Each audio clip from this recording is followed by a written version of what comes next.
Hello comrades and friends, welcome to my stream. Gonna be starting some Super Mario World, as you can see. Just give me 1 second here to have a quick drink.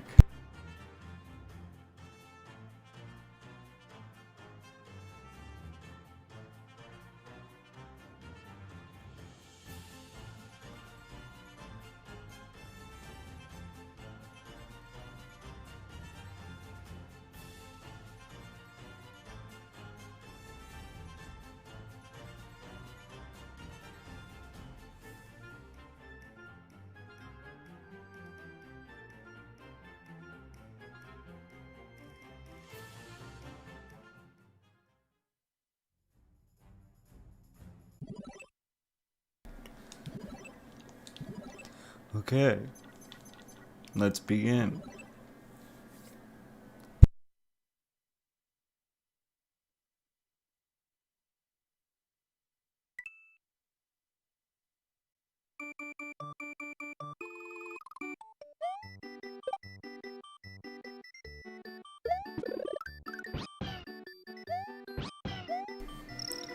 Now, if you may know, if you've been watching the channel, I have done the other Mario games up until this one.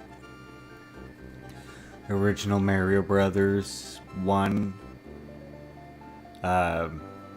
2, the USA version that was like Doki Doki Panic originally, and I did 3, and then just today I did Super Mario Land. So I thought now would be a perfect time to go on to some Mario World. As I mentioned in my Super Mario Brothers 3 playthrough, this is tied for my favorite, I would say.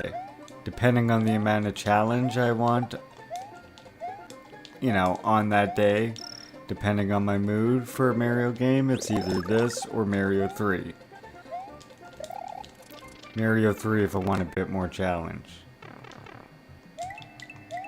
Hey Falcon, welcome to the stream. I just started, good timing.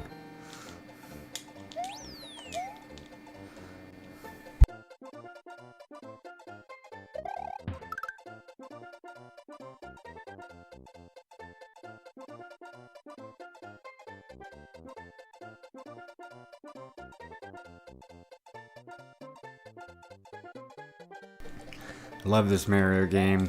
The music is great.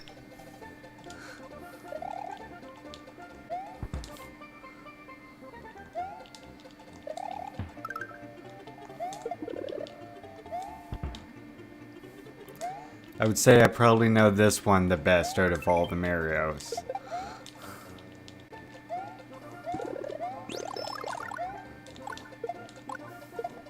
Most definitely. I got this with my Super Nintendo. When I got my Super Nintendo for Christmas one year. I played the absolute heck out of this game.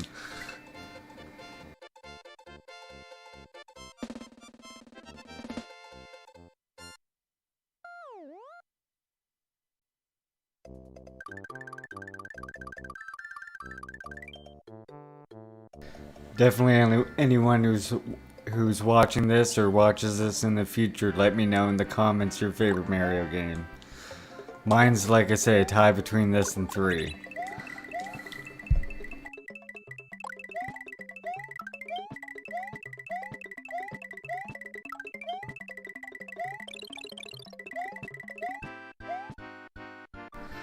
Three away from another one up.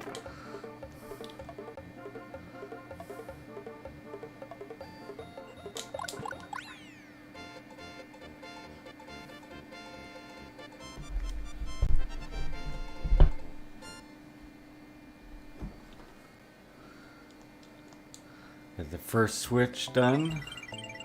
I always try to get the switches done as soon as I can. That way you can get more secrets.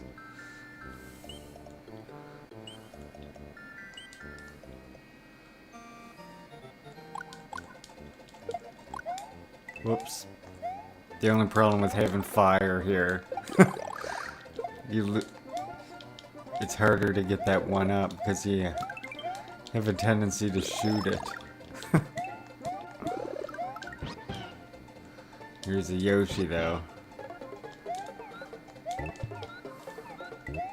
One of the best additions.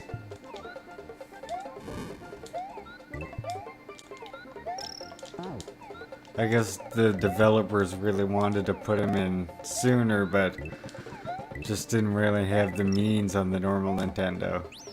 As far as I understand, anyway.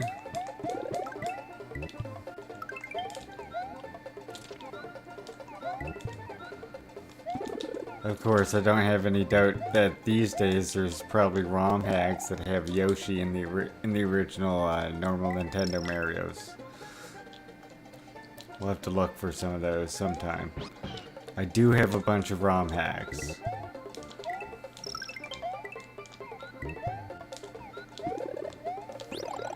They're some of my favorite things. It's like going back and playing old games you remember, but not the way you remember them.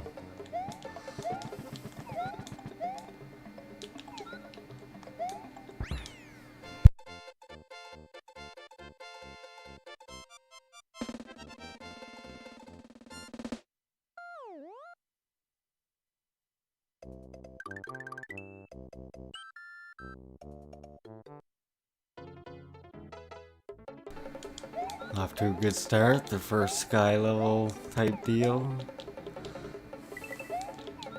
See, now I'll be glad I got these yellow things for this level. Certain areas where if you fall down, those yellow blocks will catch you.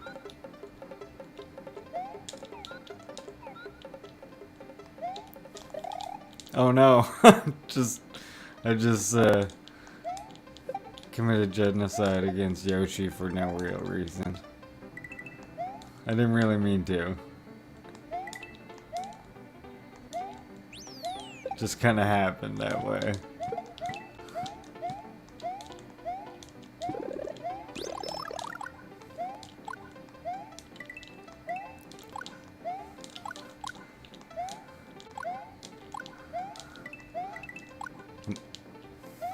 Welcome back, comrade.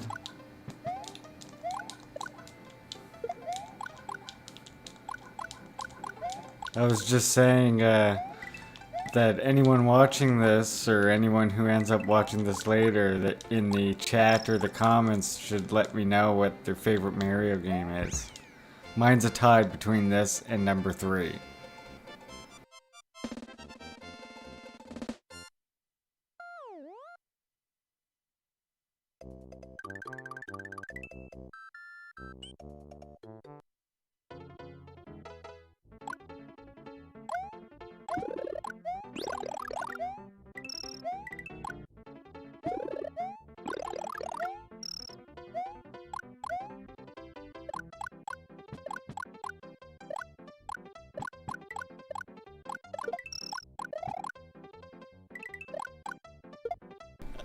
I keep destroying shells I don't want to because of the fire.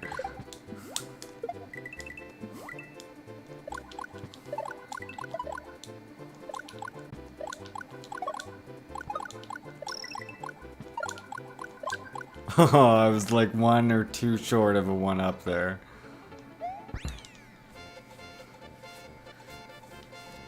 I don't want to announce anything too official yet either, but hopefully soon be having another content creator come on.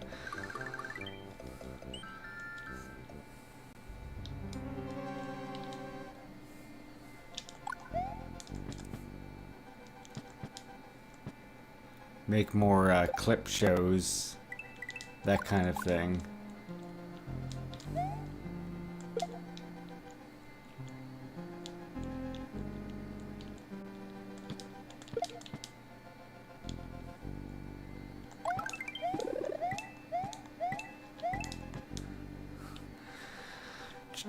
Chat says, I enjoy Super Mario World and Super Mario 3. However, I think the only way I can enjoy Super Mario World is to watch people painstakingly go through the special area. I will be attempting the special area at some point.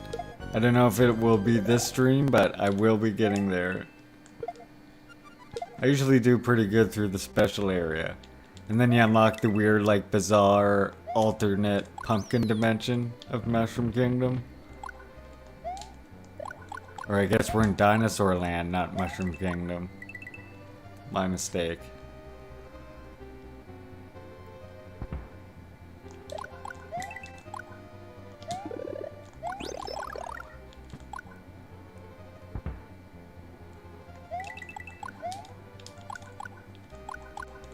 Also mentioned in a previous stream, I have a pretty neat game called Super Mushroom Fusion or something. It's like a fan-made game with all kinds of different side-scrolling, like 16-bit era characters in it, going through Mario-style levels. There's like Sonic and Link, a bunch of other characters. It's pretty interesting. Chad also remembers, yep, Pumpkin Land. All of the, yeah, there's Pumpkin Land, it's Pumpkin Land, and then there's like, is it the turtles that have like Mario heads for shells or something? I can't quite remember. But I remember Mario heads being all over the place too, like weird, bloated Mario heads. Sounds really weird to say that stuff out loud. Sounds like a fever dream.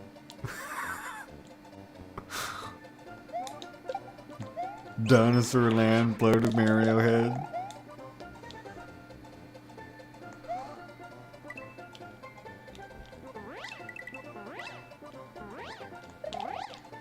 Oh, I gotta get a little bit higher. Oh. Okay, don't want to hit these guys.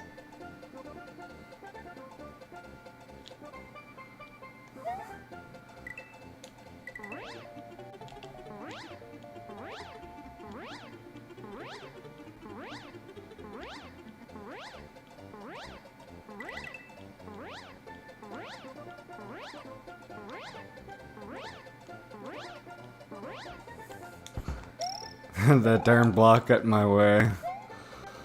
I was hoping to fly a little bit further than that. I think I can take off somewhere around here, maybe right here. If I get rid of this charge and chuck.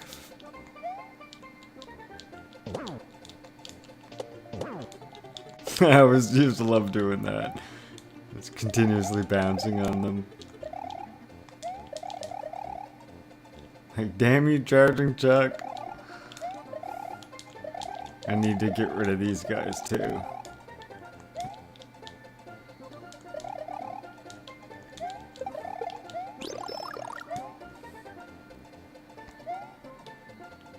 There we go.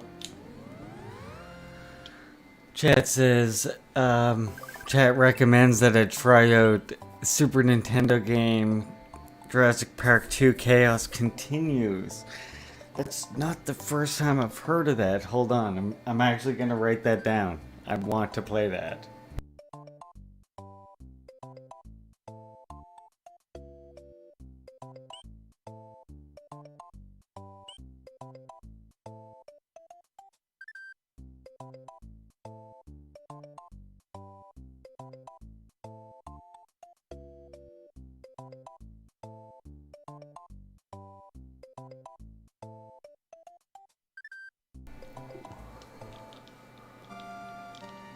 Okay. Definitely had to make note of that. I'm gonna try that first in a mega stream. Like, maybe tomorrow for the Full Tank Tuesday. I'm gonna beat this level, then I'm gonna go back, because I want those green blocks.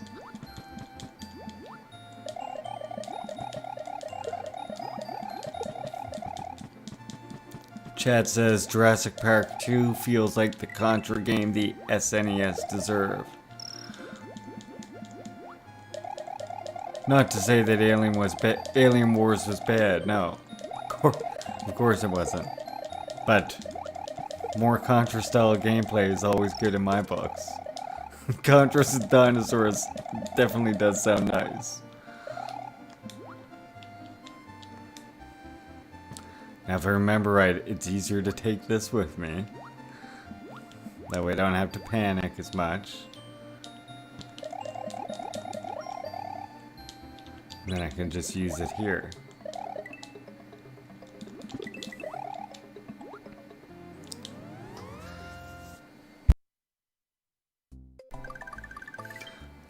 So you can get your Contra with the aliens, or you can get your Contra with the dinosaurs. I like that. I do like me some Contra. Alright, now I gotta beat this the correct way. Oh, that little bugger just, like, descended out of nowhere. Did you see that? I flicked that guy's baseball away. That was pretty impressive. I don't know if I've ever done that before. Destroyed his baseball with my cape?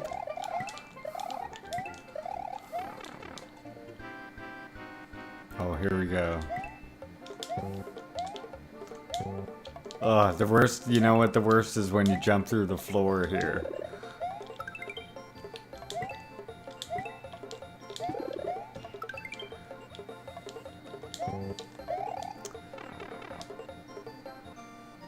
Thinking about dinosaurs, well, Contra with dinosaurs for some reason is also reminding me of this arcade game I used to play. Like, it had something to do with dinosaurs and Cadillacs. It was like a beat 'em up. I don't know if anybody remembers that. Dinosaurs and Cadillacs or something like that. It bugs me that I can't remember what that was called, actually. Some arcade game though, from like the late 80s, early 90s, something like that. Mid 90s maybe.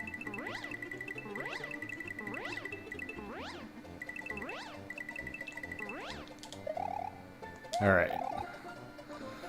Let's leave this bonus area now.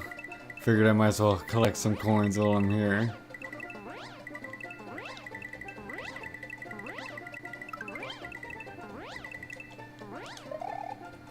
Up to 20 lives already.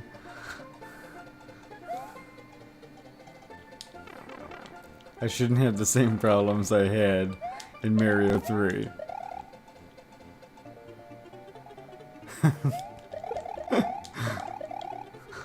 Chad is telling me this arcade game that I'm thinking of might be a fever dream. We might have to investigate that. Either in this stream or tomorrow for Full Tank Tuesday. there's a game, Cadillacs and dinosaurs, I'm telling you. It's wild.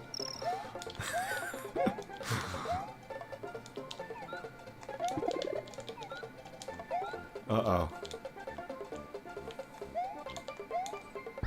There we go. Not bad.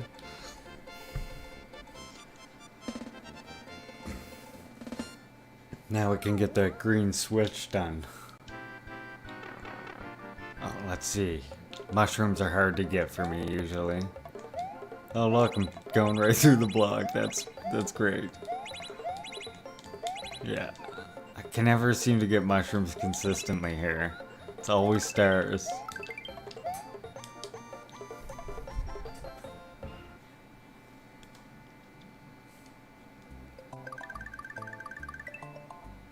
Look at that, a new path opened up. I will be going to the super secret area because that's just too handy of an area not to get in case you get in trouble later.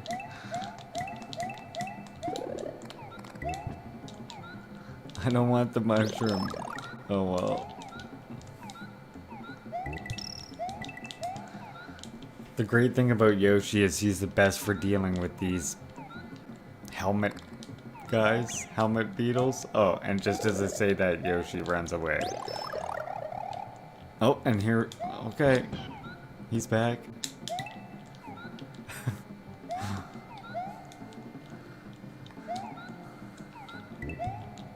Luckily, the detection range is, or the despawning range is way further away from you than in some of the other ones.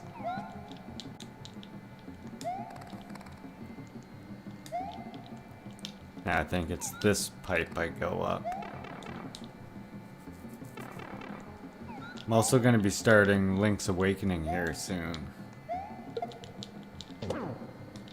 Thinking I'm going to do the Game Boy Color version of it.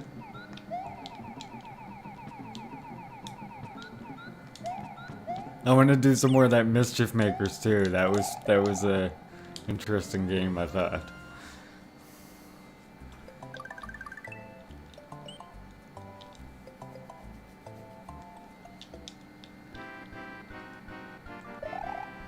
And of course, Body Harvest. I got past that first area.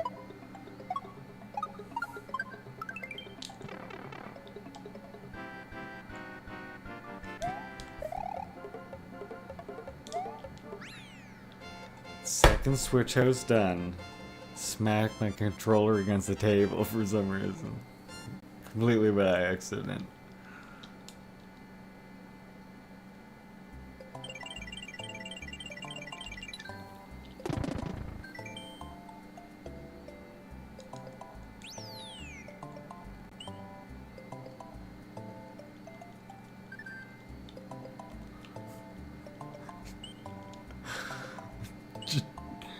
I just noticed chat now, Falcon,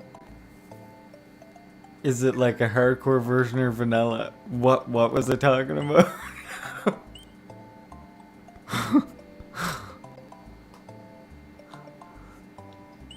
Are you talking about the arcade game or some Mario game?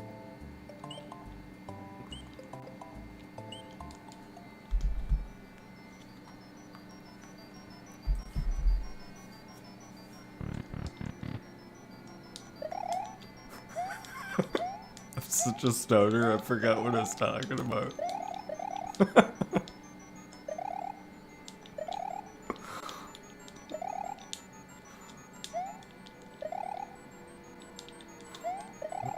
Might have had a big pop before I started the stream, you know.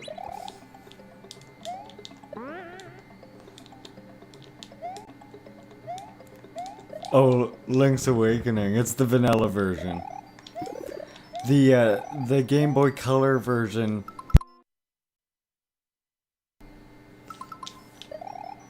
Link's Awakening. It's the Game Boy Color version, so I think the only thing that gets added is like a color dungeon, but it's just a bit nicer looking. I do have some ROM hacks though of A Link to the Past that I want to do eventually. One is called Parallel Worlds that looks really well done.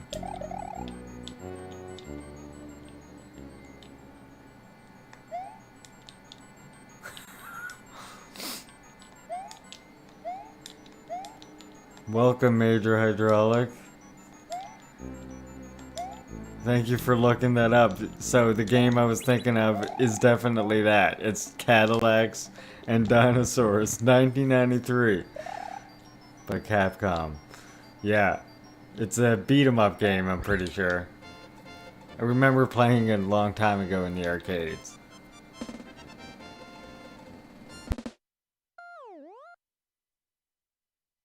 Very odd game. I think it's based on either a comic or a cartoon or something. I've never seen it, but that sounds even more wild than the game.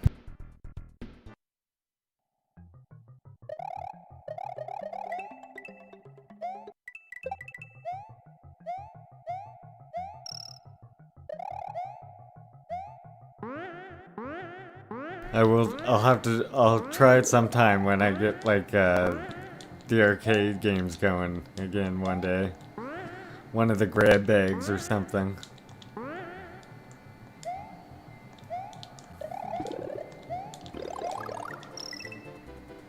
Not sure how far forward I can go here. Not entirely familiar with where all the holes are in this level.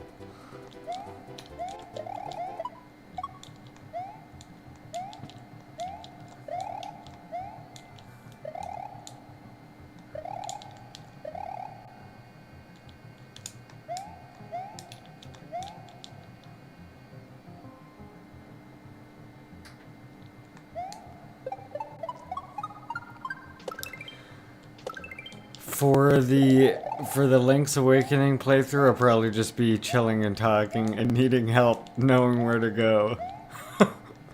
I don't know it as well as Link to the Past.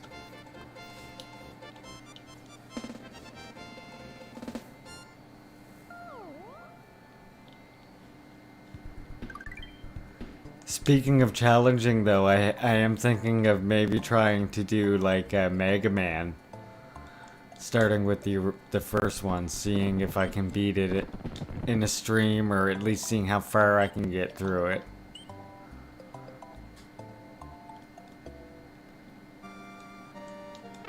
I'm no pro at Mega Man, but I do enjoy it.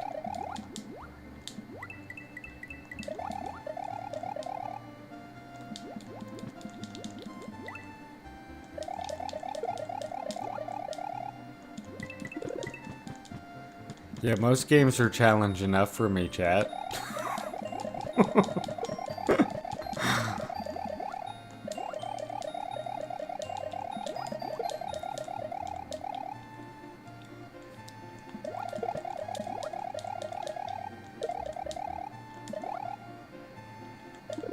Like there was the one game, what was this one game I tried recently?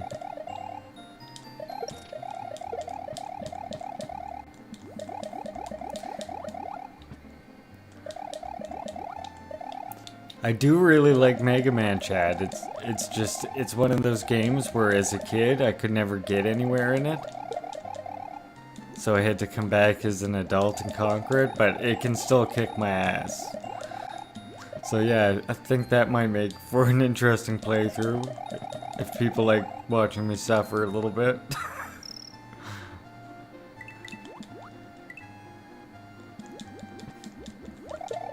The thing about it though is that suffering, it makes it so that when you do actually, you know, make some good progress, you feel even better about it.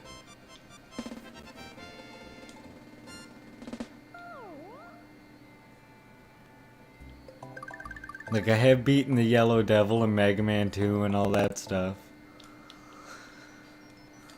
That guy is hard. You have to really, like, memorize his pattern.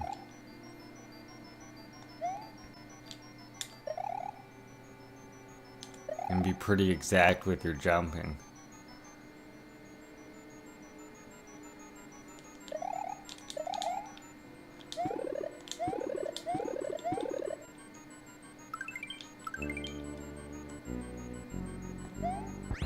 There, I get to do another mini game.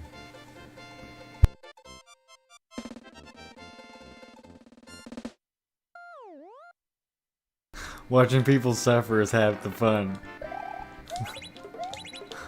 Speaking of which, if you want to see someone suffer, check out my Mario 3 playthrough. I did so good until I got to Bowser. And then I just burned through like 40 lives. That was fantastic. There, now I get the top secret area. That's handy. I guess I'll just beat the ghost house the right way now.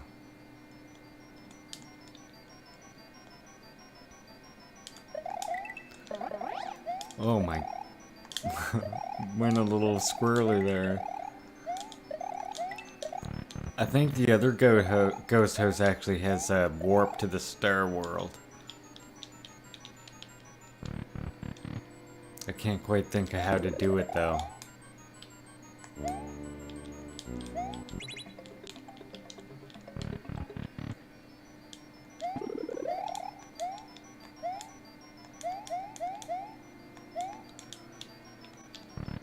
Yeah, I can't for the... I know it's that other secret ghost house that I got to that has a way to get to the Star Warp.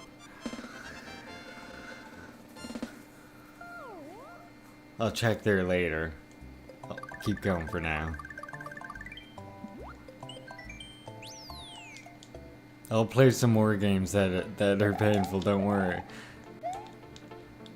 I mean, Body Harvest, that's gonna get painful soon.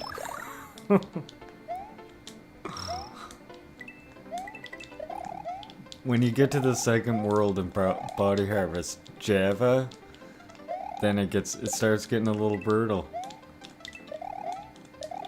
I remember one part vividly with like a bunch of lightning.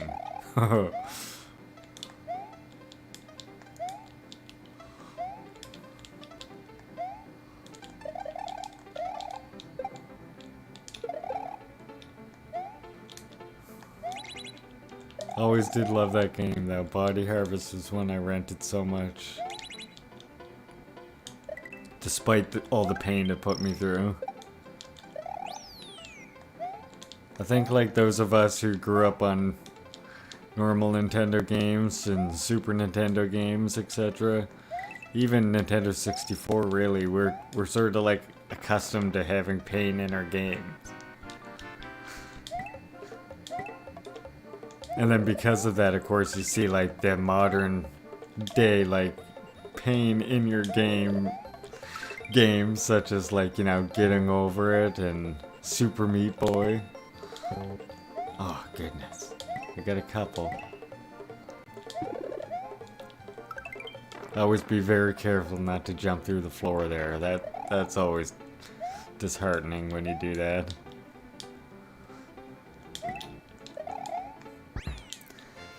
In case you don't know, chat, those blocks with the star on them, they work by how many coins you get in the level. They're the strangest darn blocks. I think I could be wrong, but I think like you have to get over 30 coins or something, and then it turns into a 1-up mushroom. Otherwise, it's just 1 coin. I could be wrong on the number though.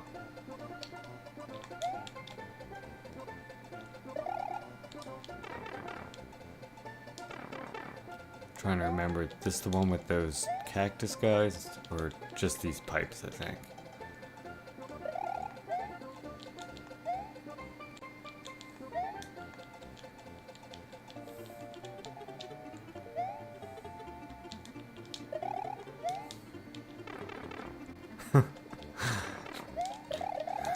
Chad is ominously quoting Pinhead from Hellraiser.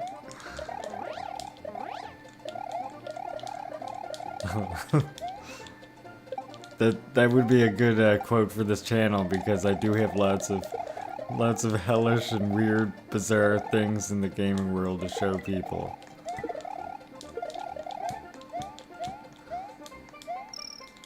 People have already seen glimpses of it.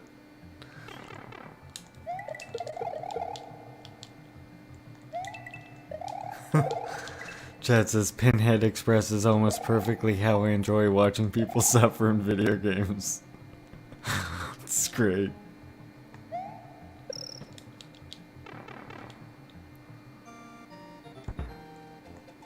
Well, for anyone who agrees with that sentiment, don't worry, you'll have lots of fun watching this channel. I'm no pro at video games, so that only makes it better.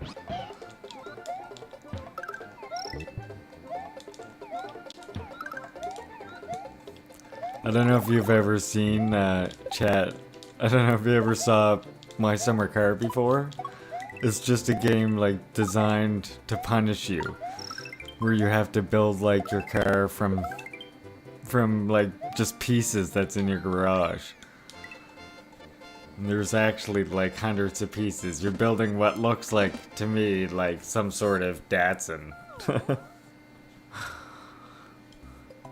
But then you also have to, like, keep yourself fed and, like, all those, you know, typical survival tropes, including stress. It's quite an interesting game, but on top of all this, you're, like, driving your car around. It's constantly breaking down, the wheel alignment's constantly going out of whack. The whole game's just designed to hurt you in real life. And I have something like 300 hours in, because I can't stop playing it.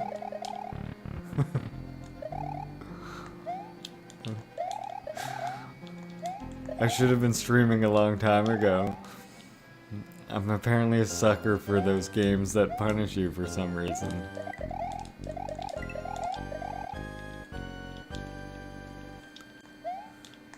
I do have that other one, Getting Over It, where you're in a pot.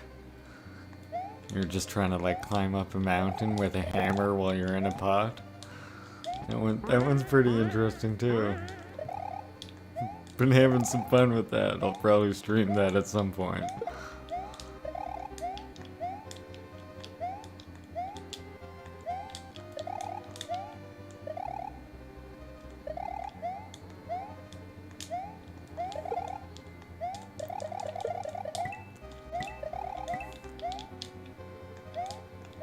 Mischief Makers has got some painful parts coming up too.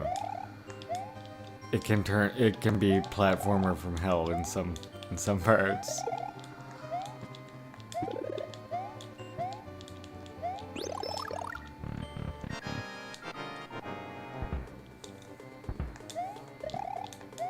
Oh, I bounced off his belly.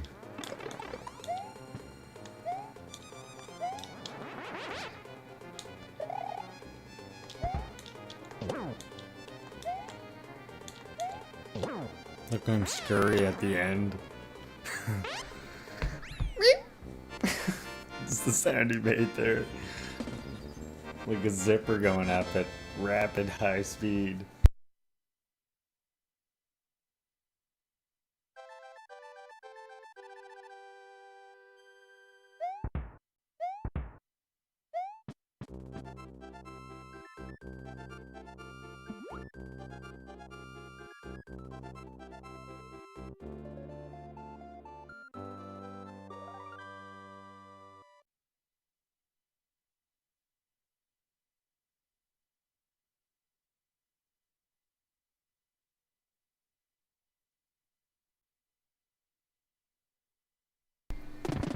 Jess says, in my everyday life, I enjoy helping others, being nice, being a good comrade.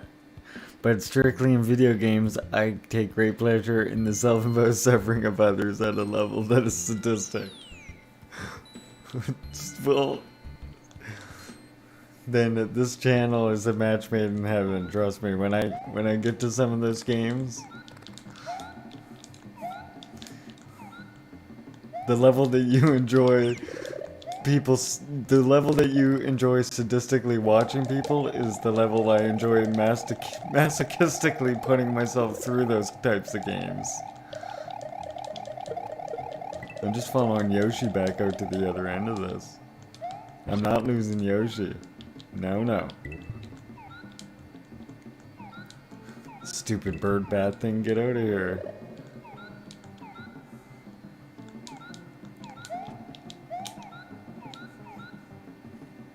I have all kinds of painful games in store on this channel.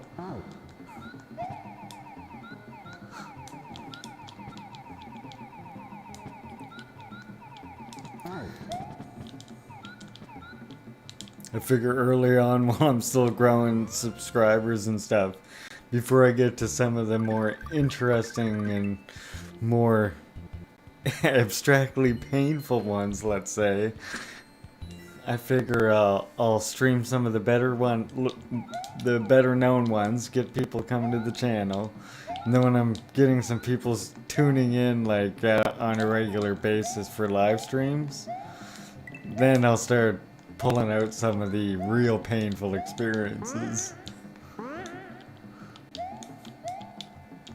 Some of them you want to play fresh. There's just some kind of more enjoyment to be had watching someone who doesn't actually know what they're doing in the game also. As opposed to watching someone who's practiced in it.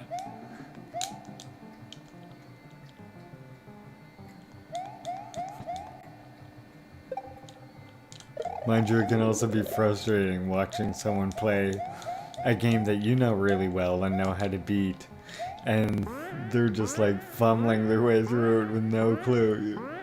You feel like just yelling at the screen like, what the heck are you doing?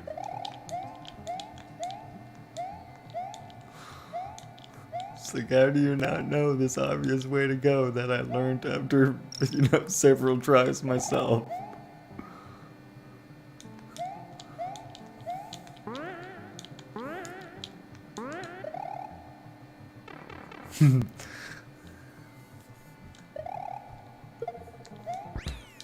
Yeah, Chad, I've been watching videos and trying to learn more about it, and it's definitely got. I can definitely see where the masochism for war game comes in.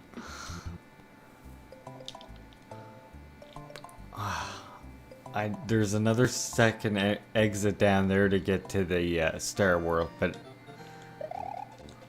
maybe I'll wait till I get to the forest and then I'll go to the Star World.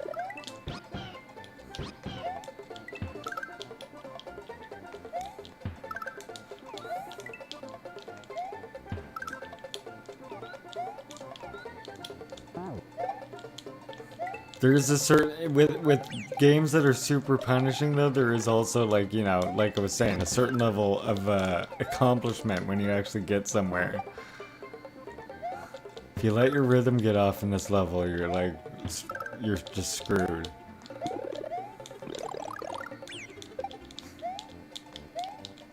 Okay, well there goes Yoshi, so I can forget about him. There. Slightly better.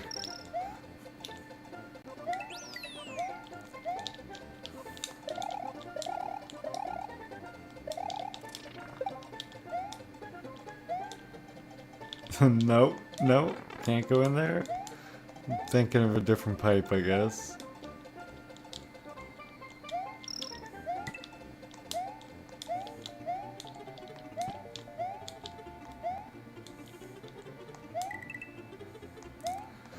This pipe, maybe? Yes.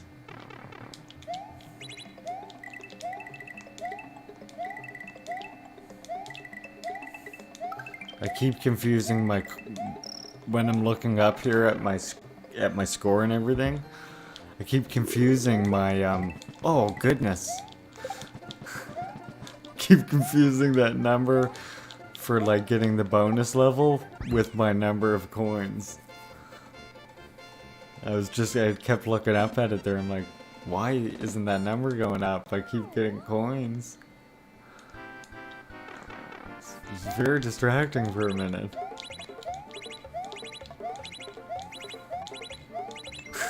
The stars. I always get the stars.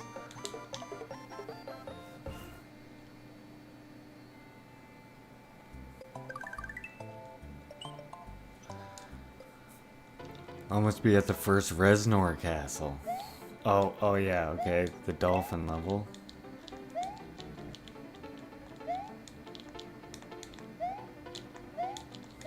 I want this in case it's a mushroom, which it is.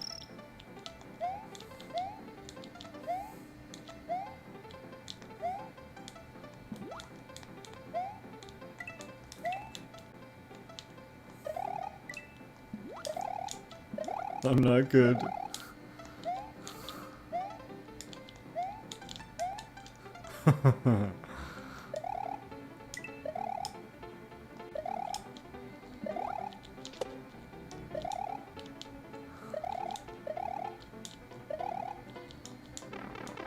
Uh-oh.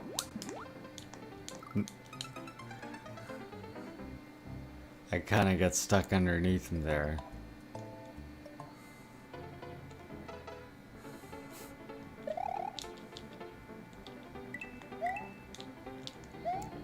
Oh, did I make that midway checkpoint? Guess not.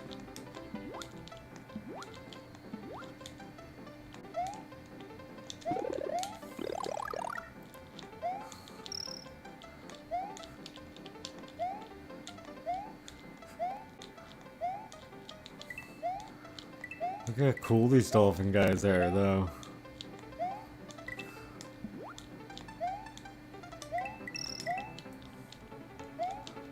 This level's got a little bit of like masochism in it.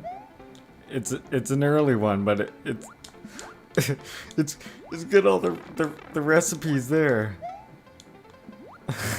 The ingredients are there rather.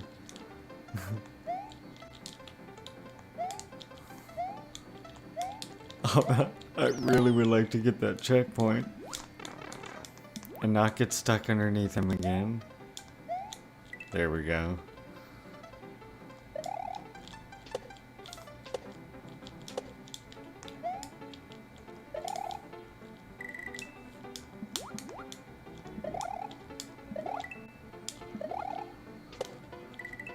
You, alright, I was trying to like... If you get your spin jump going good there, you can sort of like ride him all the way to the exit. Look at this, chat. Did I not get that halfway point? Okay, good. There it is. I was gonna say, I feel like I'm getting gypped here on the halfway point.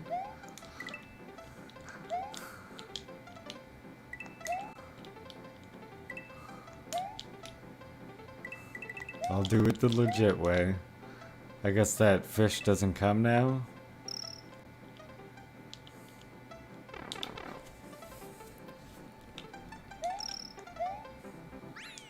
Darn, just missed that gate thing.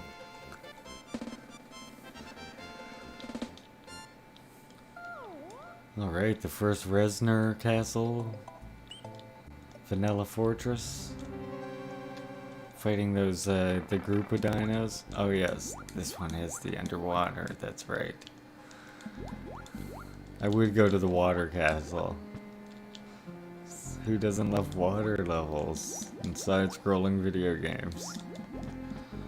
Right? It's favorite among everybody, I think. I often, when I'm watching people play, you know, Sonic or Super Mario, and they're in those early levels, you often hear them say, "Wonder when we're gonna get to those water levels."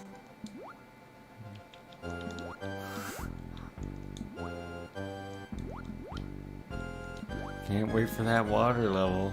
Yep. Ah, crud.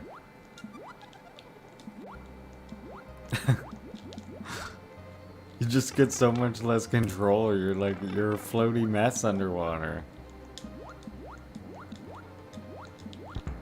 Okay. See what I mean? Something tells me I don't want to go up there. I think that, is that going the wrong way? Am I going the wrong way now? Am I gonna die? Probably. Well, that's a mushroom in that thing, so that would be nice to get. If I could somehow plan a route to this. Look at this. The pain begins now. Okay. Good. At least I got to this guy. Reznor? Trent Reznor? Oh. Oh. Oh boy. Did you see that? Got a little squirrely.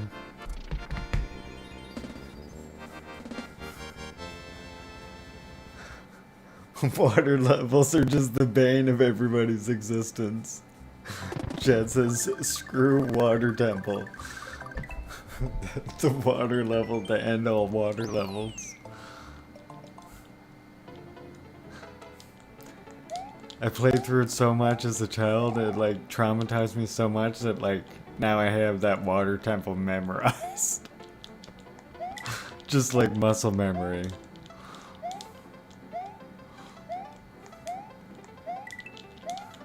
I hated that place. Up and down with the damn water. Look at me. I was just smelling the roses. Okay, okay.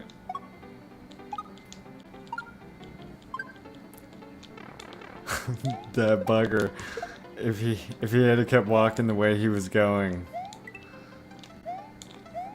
I wouldn't have missed him, I don't think.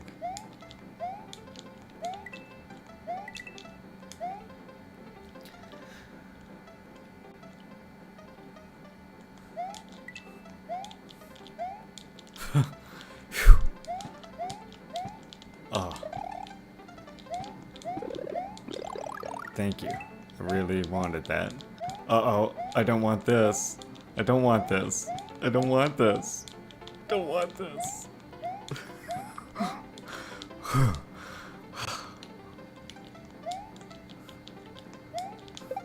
Uh-oh. Get a little hairy there, chat. There was no, like, halfway point, was there? God dang it. I forgot what this level was like.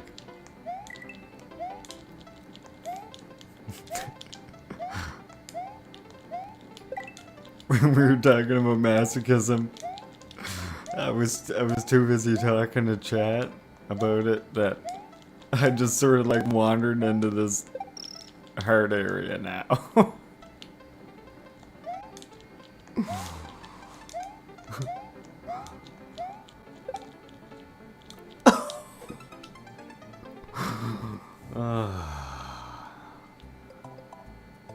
Okay, try one more time and then I'm gonna get a cape and try it again. The floaty helps. The floaty.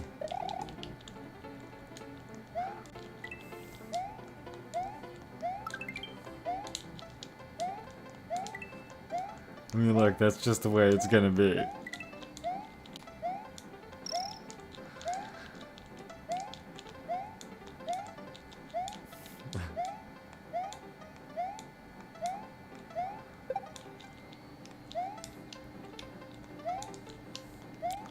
You can tell I'm going crazy on the controller here when you see Mario duck while I'm in the air jumping. You can imagine the death grip I have on the controller when he does that. Usually I'm nonchalantly just gently holding the controller. Certain areas get me like, I can hear it creaking in my hands.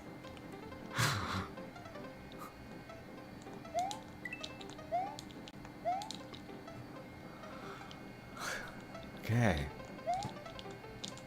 I do want this mushroom. No, I didn't want that. Look at that. Why did that disappear? Did you see that glitch, chat? That was interesting. That block is actually there. You saw me stand on it. It's just invisible.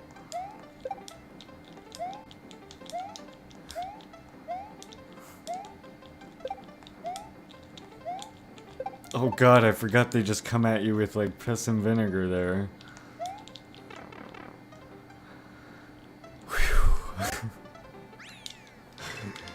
The controller just a creaking that whole time. Sounded like the door to a haunted mansion. Oh, not another one. What's this? What is this? Okay. Oh, no. Hey, sir. Oh. Oh, okay. You. I will take it from you. Give me you's cape, sir. Oh, thank God I grabbed that. I didn't use it for what I wanted to do, but I'm very happy I picked that shell up.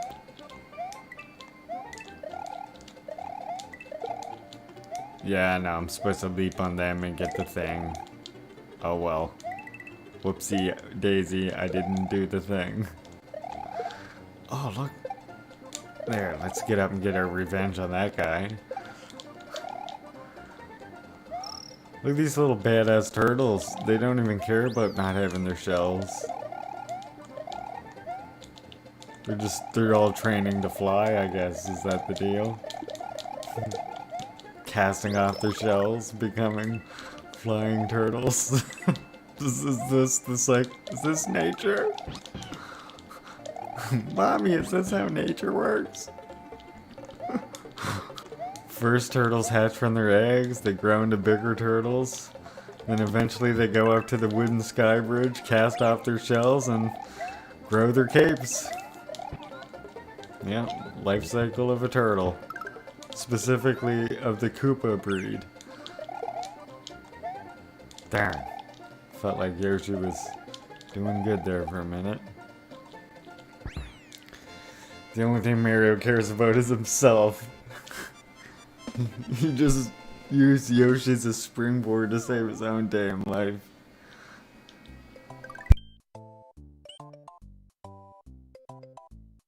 Okay, chat, we got over the bridge of the creaking controller.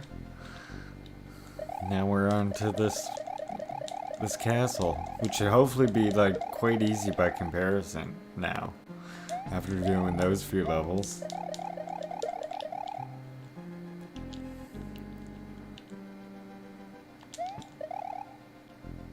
I didn't know where I was gonna go there. It looked heroic though.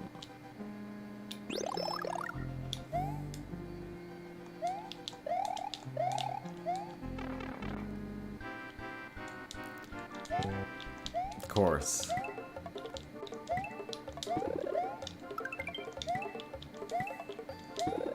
Nice, 2 in a row. Look, this one. 3 in a row. There we go, we got some lives back for what we lost. Oh. Okay.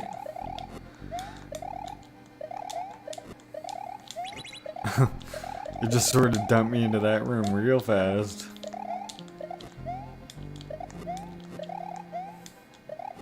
I saw recently a version of somebody playing, or rather I saw somebody playing a version of Super Mario World, but the whole game was like remade by people from memory. It's very interesting. Like and obviously these people knew, you know, Super Mario World quite well. But still, you can imagine creating the whole game from memory. So there's like, everything's just enough off that it's really uncanny to watch and listen to. The music is probably the most notable thing. Or most noticeable thing, rather. You really notice that the music's off. Yeah, whole Super Mario World remade from memory. I'll have to find that sometime and try it, maybe. I just dodged that fireball. Nah, this is Ludwig here. You can tell because he actually looks like Ludwig.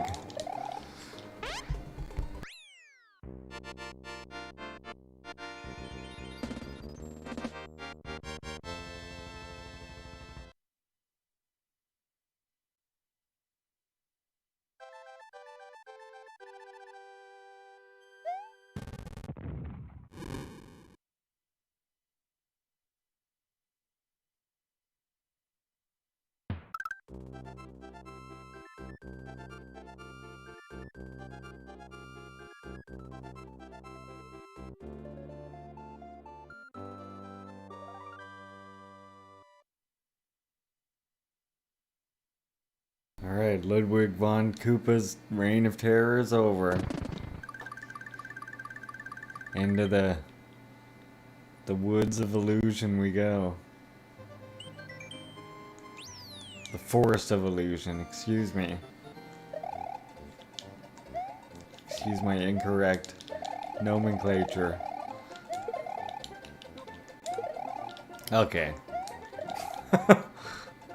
That's obviously not needed.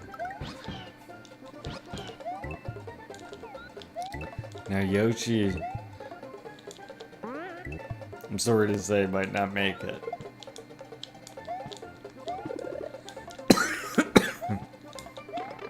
Oh.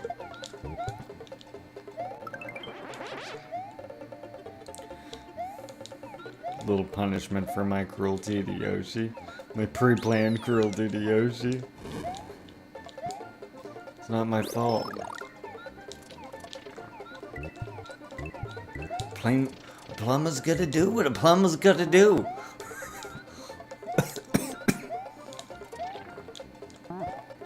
Mario's getting sick. You can hear it.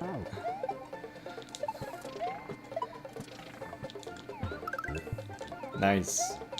Nice. Right there, that worked out. Oh, see, I didn't mean it to go that violently. I'm sorry, Yoshi. He's not that sorry. He's not really that sorry.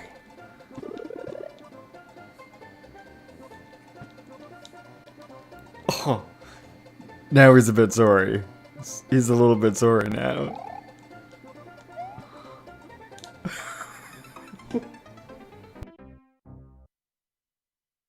Instant karma. That was great. I want to be mad at what happened, but How can I be?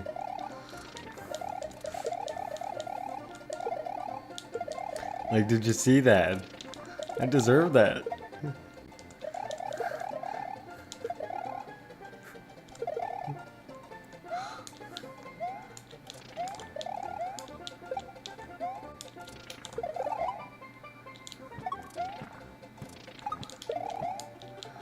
Threw Yoshi down that hole and then I jumped the key like I didn't want that either.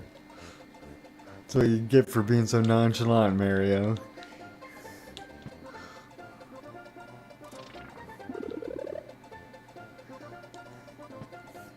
Can't be going through life being an uncaring Italian plumber. It's just not gonna work. That's what he's learned today. That's what he learned in the Woods of Illusion. Learned about himself. Mario's looking inward.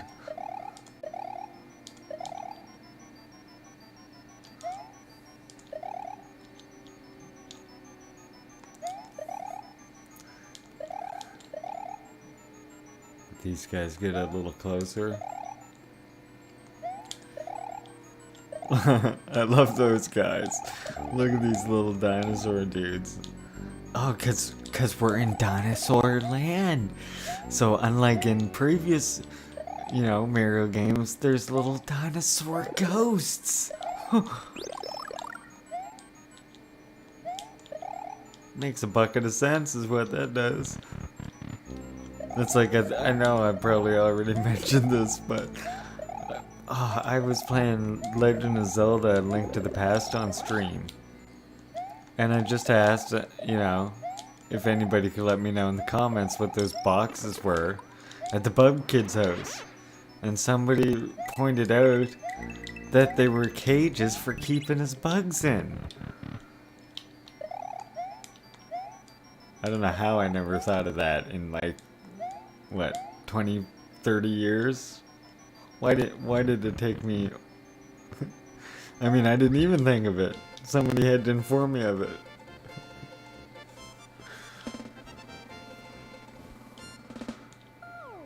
All the time wasted thinking about what those box objects were in Link to the Past. The answer was right in front of me all along. Bug cages in the Bug Kid's house.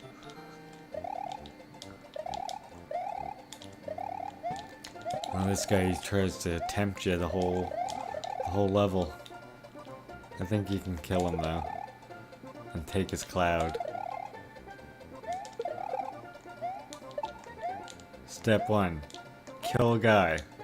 Step 2, steal cloud. Step 3, dance in cloud.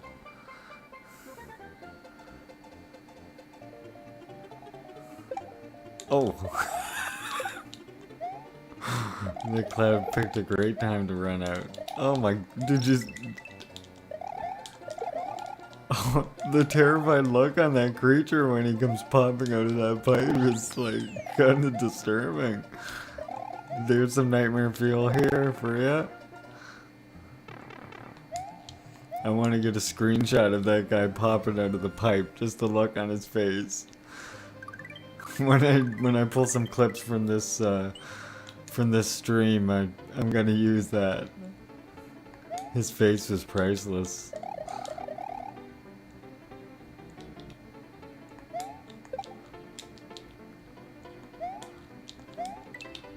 Should have went down to get the Yoshi coins. Poor decision making. I mean, now there's no point because I missed it already. That's basically what I'm trying to say.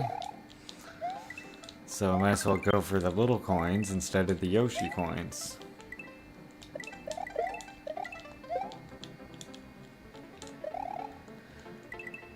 Unless you can get all the Yoshi coins, they're not going to give you the 1-up you desire. Oh, and see, that's where it tricks you though. I should have known by the amount of coins going down. It's a good way to remember it though for next time I'm here. I guess I never took note of that. You can clearly see one path has more coins, and that path always, well, has more coins and no Yoshi coin. Well, the other way has the Yoshi coin. Who'd have thunk that? Mate, remarkable. Okay, so this is gonna take me to Star Road. Good, so we got a way there now. That's nice. But first, I want to beat this level the other way, so that I can get that the other thing. That's how they talk in Newfoundland, in case you're wondering. But yeah, I want to get the other thing.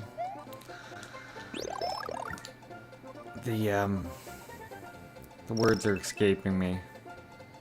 Coin block, POW block, color block, the block, the green one. Or is it, I think maybe this one actually is the pink one. And maybe the last one?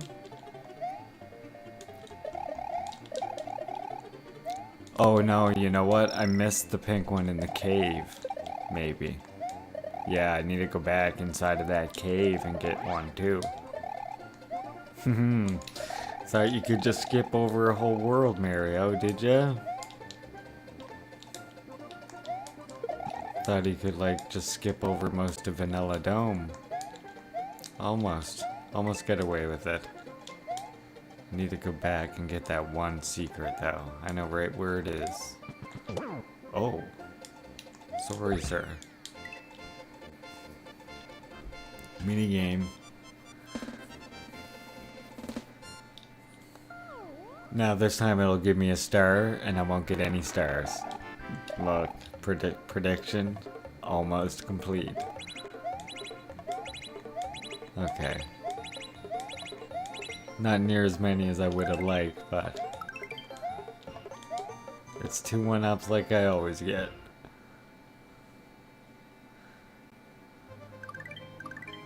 There we go. Does that take me right to the water? Perfect. It's the only place I need to go. And then I need to go back to Vanilla Dome. We need all of those things.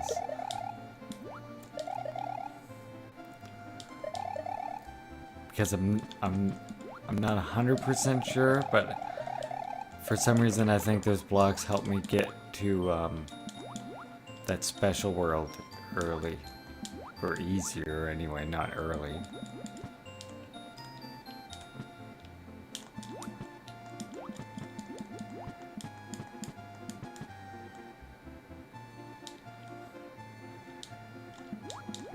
Gotta watch out for those sleeping guys. The sleepy fish. They're mean. Meanies. Look, do those fish have goggles on? Is that the deal? They kind of look like it. Like green fish, they look like they have goggles. Look, there he is. He wants to eat your butt. Look at him. Oh, just dodged him. Wants a piece of your tenderloin for dinner. I'm probably going the wrong way. No? Yes. Totally. I don't even want anything to do with that. No thanks. Bye. Play sleeping. Uh-oh, he's back. Get me the heck out of here. Somehow it despawned that one. There should be 2 right here. Oh. Not what I meant to do. Not what I meant to do at all. There's a secret here. Down here.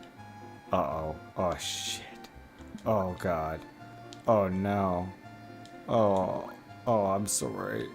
Oh, man, there's the secret right there.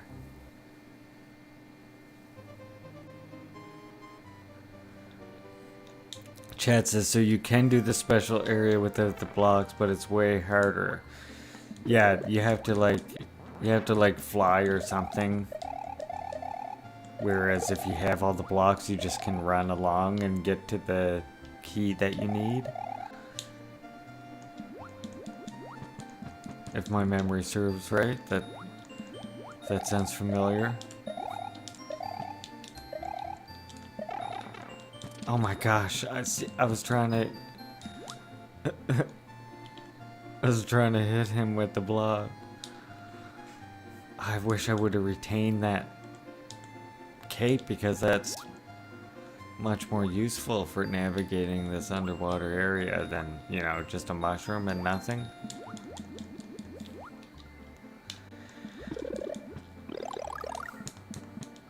Mushroom leaves you essentially defenseless underwater.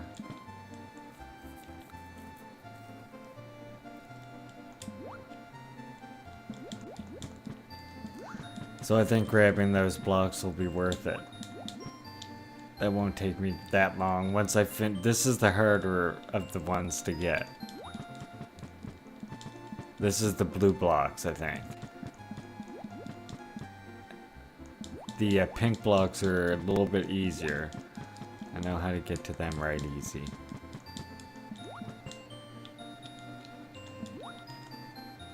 There we go. Sneak by him. Okay, don't even care about that.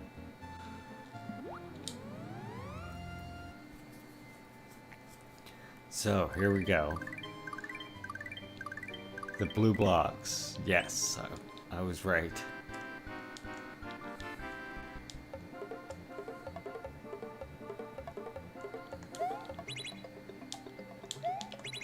Oh.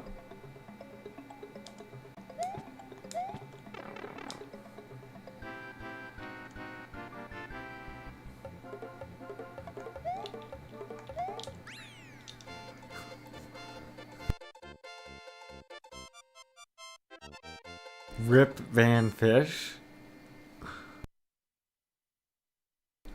Is that one of the enemies, chat?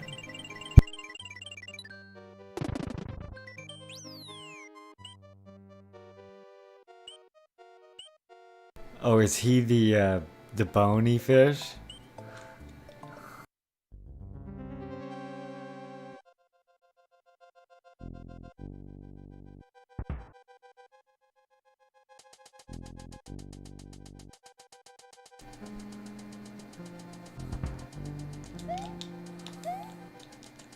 I think I remember this one being a bit of a pain in the butt. And I'm behind, like... I don't want to be this far behind. Uh-oh. I did want to be that far behind. Or ahead. Oh, Rip Van Fish is the sleepy one. Right, okay. I love his design. In the water, he scares the heck out of me.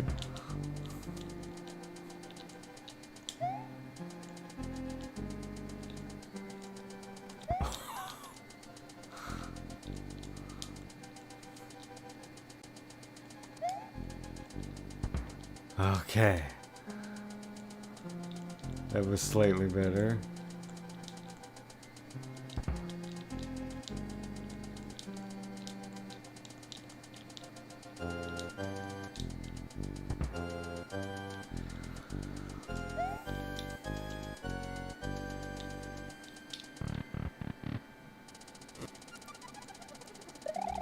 That's right, I always forget I can spin jump on the saw blades, but I'm so trained to just jump over them because I hold run so much.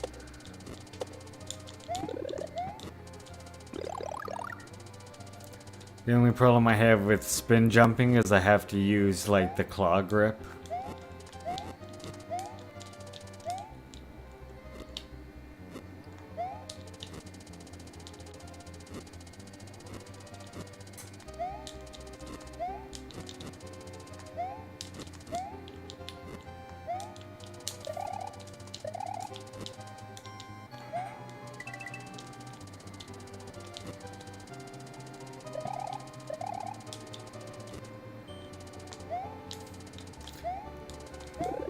I know my Mario game would probably up considerably if I did use spin jump a lot more.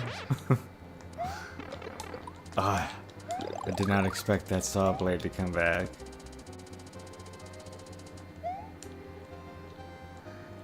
Please backseat all you want, comrades. I do not mind. I wouldn't stream if I didn't like it.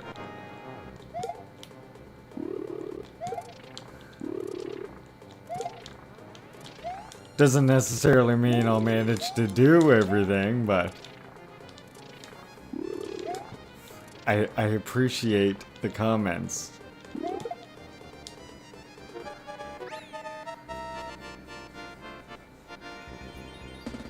No etiquette. You're pretty free. Chat, hang out. If you want to ask me questions about video games or tell me that I should do something a certain way, that's fine. If you want to come in and talk politics, I'm cool with that too.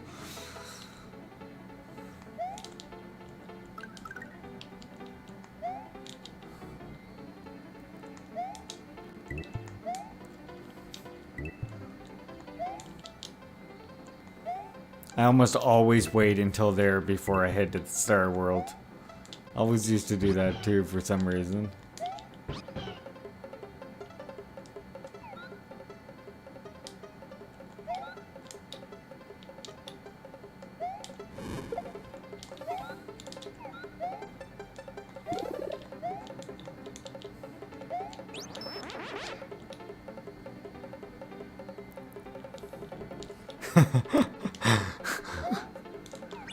Oh no!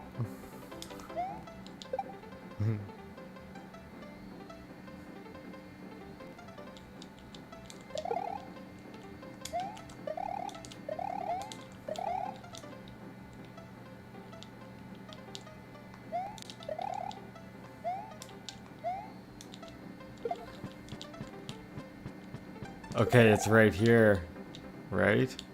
But I haven't got the red one. But I can fly.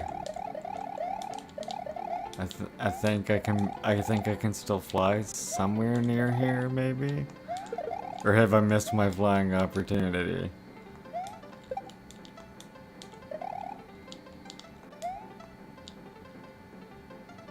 I'm dead.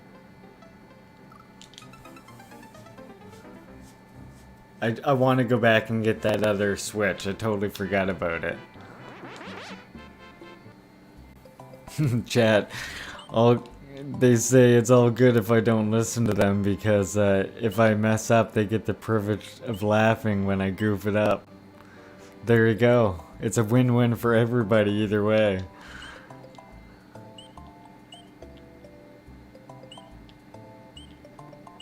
Yeah, fly underneath. That's what I thought. I'm going to get the thing though. Right here.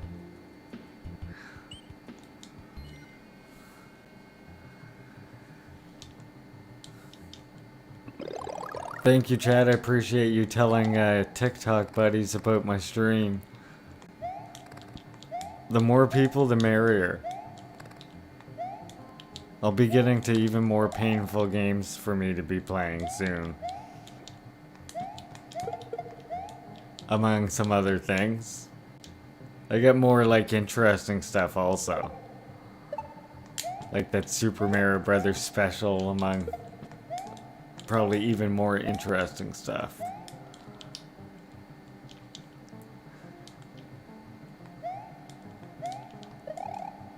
Like, let's all just take a minute to remember how ridiculous Super Mario Brothers special was.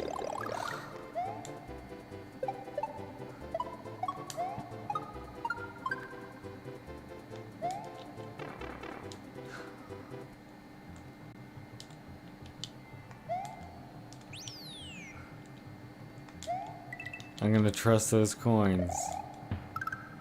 Trust in the coins, Mario.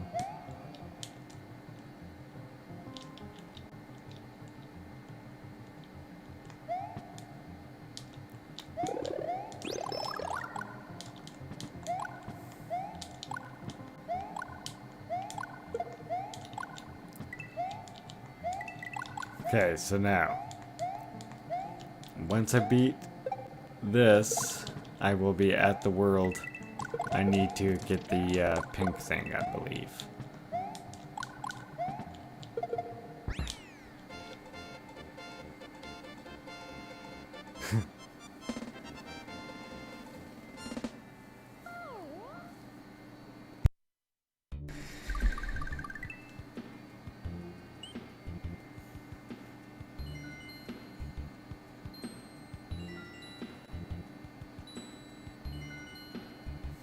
Chad asks, what is my spiciest take? That's a tough one, Chad. I make spicy takes almost all the time, it seems like, judging from the responses I get to some of them on Twitter. So how about,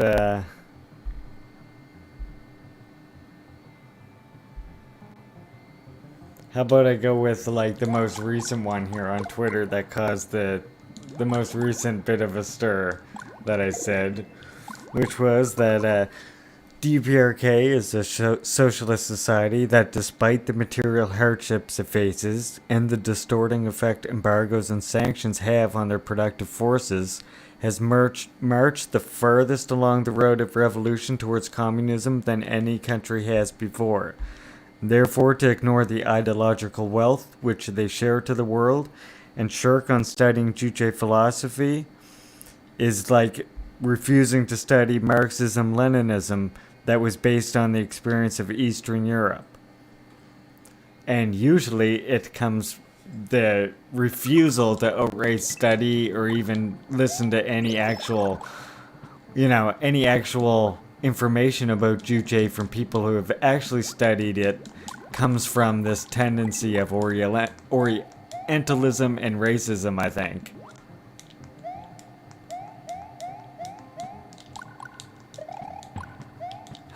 I'm glad you saw that tweet, chat.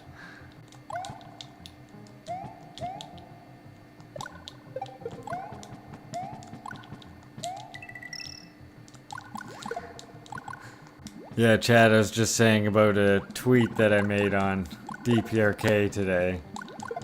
Get some people a bit riled up.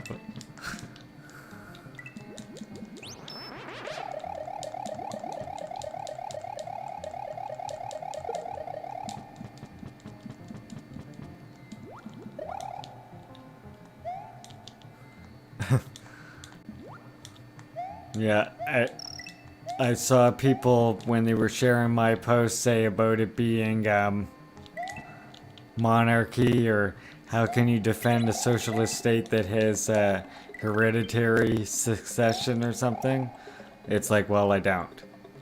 It's easy. I don't support a socialist state that has hereditary succession. It's easy. Easy answer.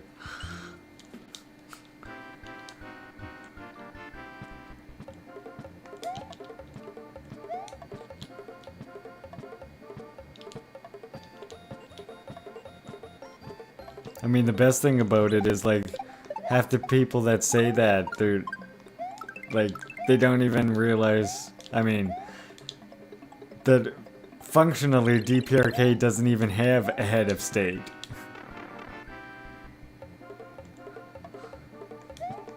The closest approximation to a head of state, like, that we're familiar with in the West is the collective of the Supreme People's Assembly. Yeah, that despite being, that DPRK, despite not being as far along maybe in economic forces, in terms of socialist revolution, it's the furthest along in that development. Ideologically, etc. Its property relations, the means of production being firmly in the hands of, you know, the people, almost every aspect. It's even to the point now where you're seeing the cooperative farms now starting to slowly join the state more and more.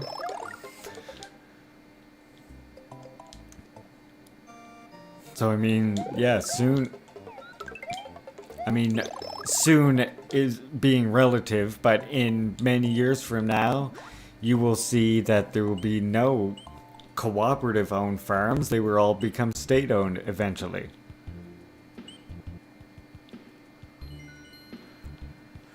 Chad asks if I've done a video explaining how DPRK branches of government.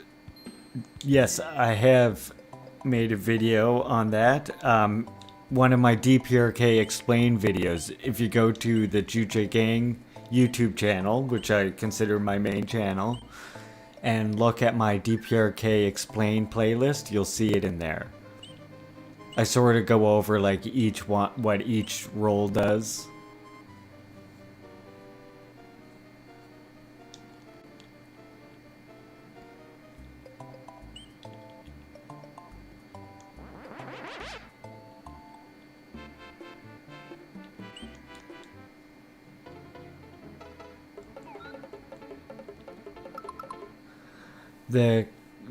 The commander of chief, aka chairman of the SAC, the premier, which is the executive head, and president of SPA, the legislative head. Yeah, although remember, Cardinal, that the there isn't really a president of the SPA. What you're thinking of is the Presidium of the Supreme People's Assembly, and the Presidium only actually has any kind of say when the SPA isn't in power. And unlike the SPA, it can't actually set new laws, etc. I can look. I don't remember the title right off the top of my head, but as soon as I finish this level, I can like bring it up in 2 seconds. I have notes of all my titles and everything from that channel.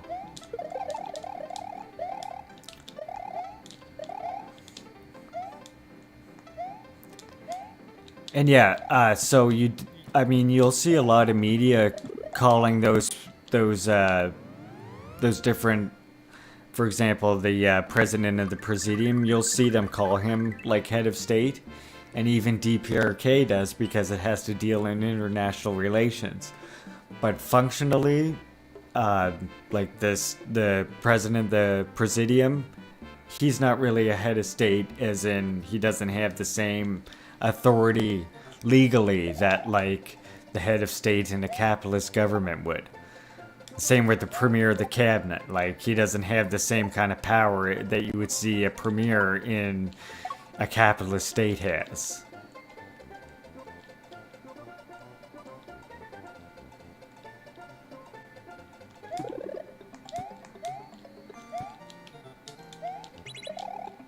Yeah, and the Presidium, not to diminish its importance, but at the end of the day, the Presidium is there just... Oh, darn, I didn't quite make that flight.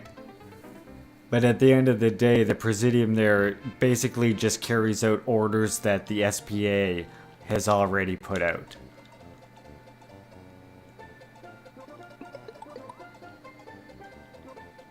Yeah, more like...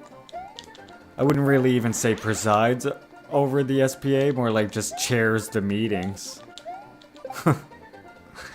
He's like next to the guy who takes the minutes. If any of you go to party meetings or anything like that, like, yeah. He's next to the guy who takes down the minutes and stuff, you know?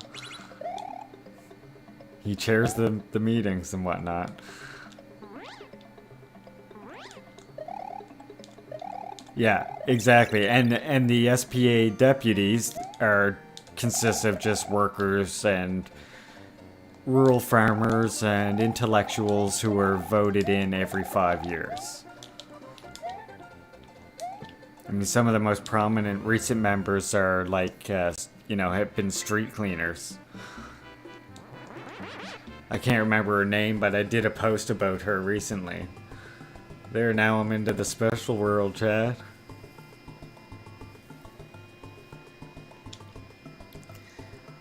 Chat, I'm gonna look up the title of that video. It's not Truth About Leaders and Leadership. That one more focuses on Kim Jong-un himself. Let me just find it here. 1 second, chat.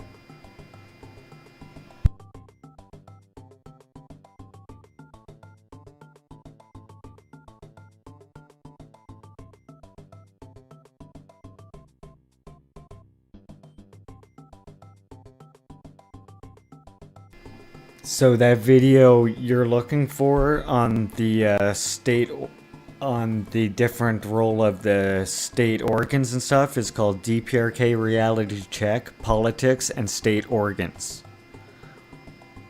One more second, let me grab before I start the special world. I'm gonna have a drink.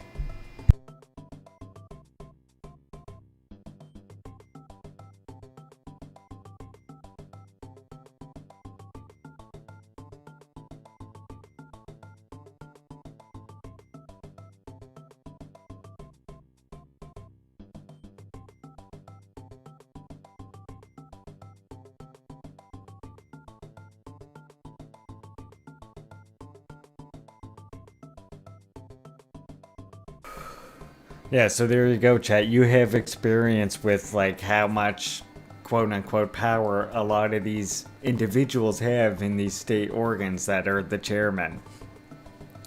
I mean, the Workers' Party of Korea itself, which, like any other socialist state, doesn't take direct hold over any of the state organs, but, you know, encourages the masses to do so ideologically. So even in the Workers' Party of Korea, there's not even a general secretary anymore. There hasn't been since Kim Jong-il passed. They have a general they have a chairman, which is Kim Jong-un now, but Kim Jong-il was the last general secretary of the WPK, and the last one that there will ever be. Just like how President Kim Il-sung was the last president. Even before he passed away, he was the last president. That role was abolished officially. He was just given the title, you know, honorarily as a permanent fixture because under him, during his presidency, it was literally abolished. Pretty incredible. You know, your first president also abolishes the presidency. And then people wonder why they love Kim Il-sung in Korea.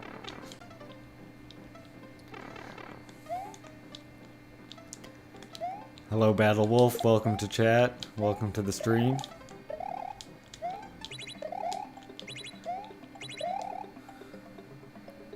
Couldn't exactly remember how this part was supposed to work, and I fell to my death.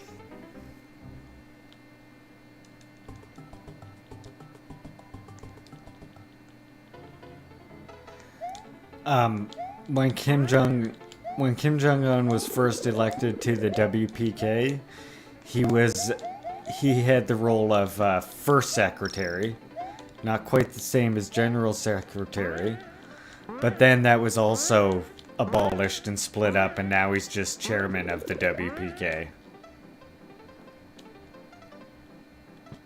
Yeah, so Kim Jong-un is now just chairman of the WPK. He has been for quite a long time.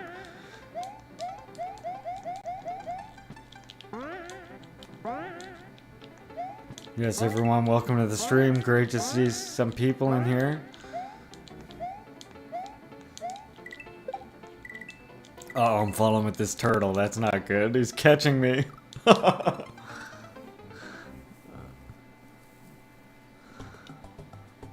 Okay, I'm gonna give this one more shot, then go back and get a cape if I need to.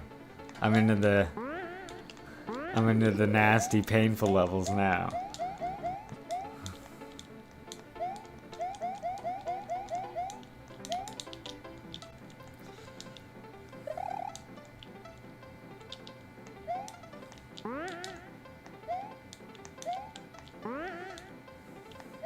Oh, that's awesome, comrade. Thank you.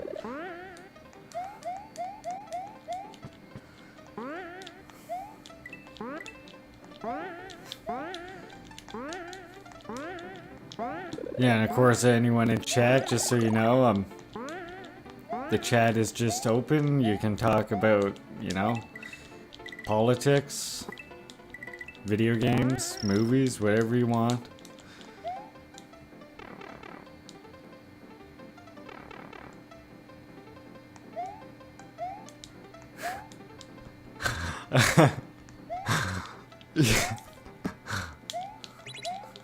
They make you fight real Goombas if they catch you playing Mario.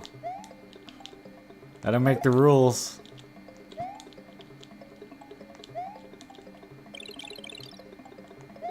That's just how DPRK works apparently.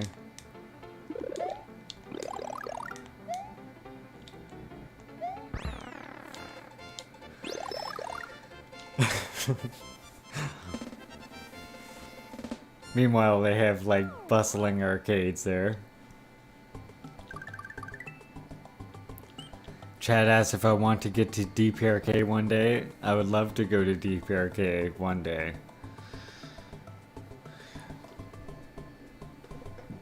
Before the whole pandemic thing, before the whole pandemic thing, I actually did get an invite to go and like see one of their social sciences like conferences, but unfortunately I was not able to get the funds to go, and then yeah, the whole pandemic thing happened. Put a damper on those plans.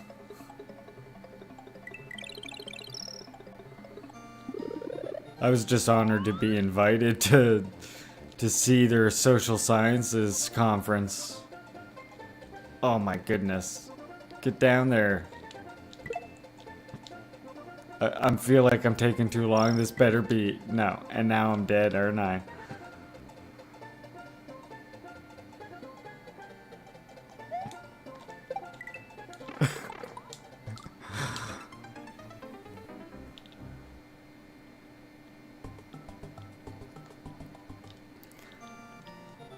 Chat says they're reopening tourism this year. Are they really? Or so they plan so far. They do have the ability to change that if they need to. Unlike our bureaucracy, you know, in capitalist countries, where you can't get anything changed.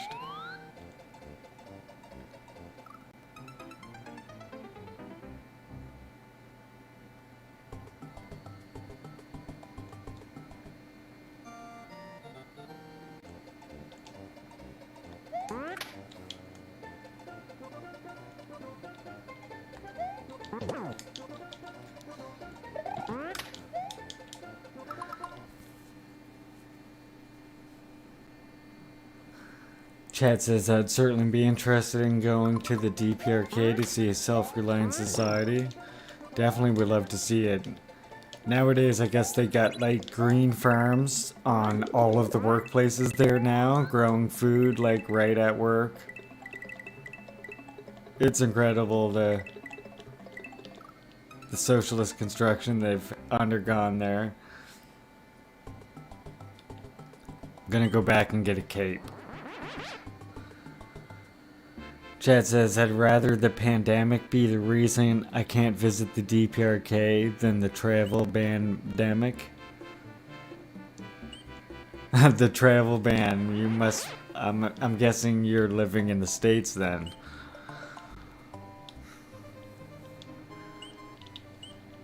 You know, the free world where they won't let you travel to DPRK.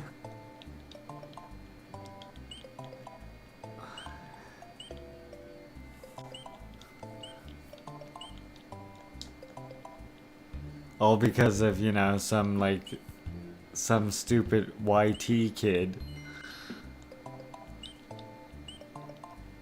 Who, by the way, was engaged, like, don't let people diminish it to some poster or whatever the heck you want to call it. He was engaging in some, like, in any country around the world, what he was doing would be considered an act of espionage. Period.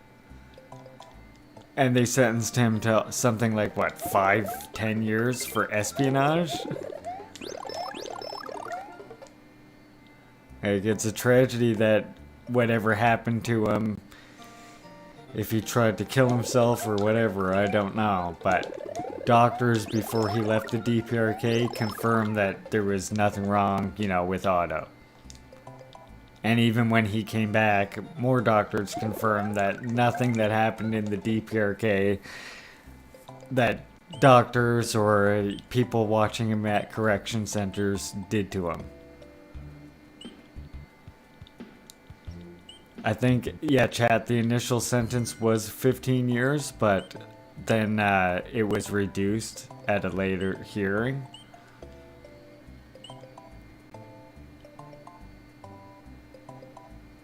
And I mean, furthermore, too, what he took, well, he entered a military-only site for one thing. Clearly marked military-only area.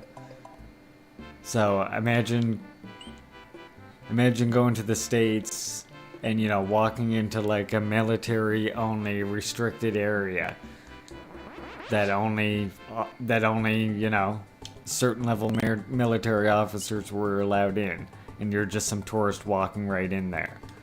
And then not only that, but then he went up to a large piece of artwork that was hand painted on this large piece of metal and took that off the wall, ripped it off the wall, bent it into little pieces, trying to stuff it into his backpack. And when he realized it was too big and heavy to get into his backpack successfully, he just like left it there, crumpled up behind a table, and tried to pretend he didn't know what was going on, like...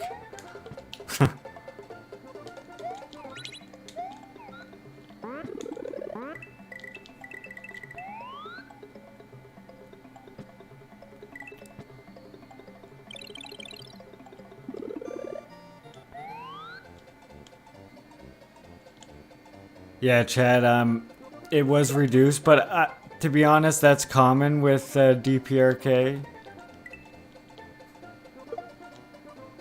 Because, I mean, I get... Their correction system isn't really designed to punish so much as it is, you know, it's literally corrections. That's why they don't use solitary confinement, among other things.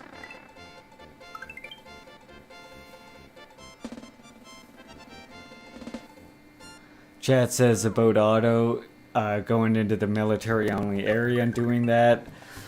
Seriously, even as an American citizen, you get a felony in prison. Yeah, and depending on how dark you were or your adjacency to colonialism, you might just be riddled with bullets instead.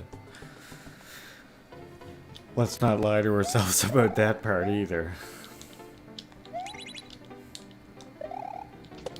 You know, Otto wasn't riddled with bullets or anything like that. To be honest, I think he was like depressed that he finally got punished for some actions that he took, and he tried to like commit suicide.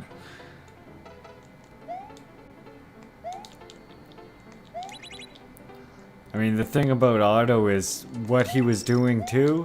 He didn't just go there and like decide one morning when he woke up like, oh, that poster's so cool, I want to steal that hand-painted piece of art. No.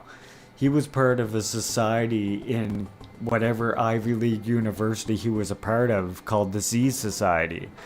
And their dare, like part of their initiation, was to dare him to go there and do this act. So, not only did he like enter the military-only area, commit this crime, but it was also pre-planned by an organization in a foreign country. What do you call that?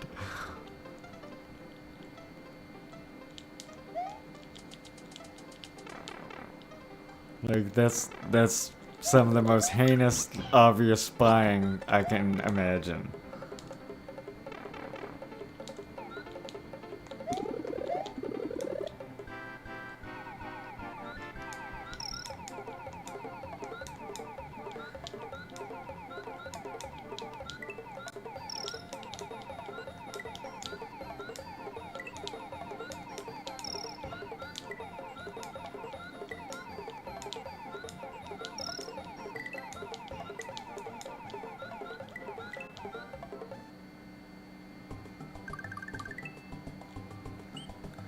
We're at way cool here.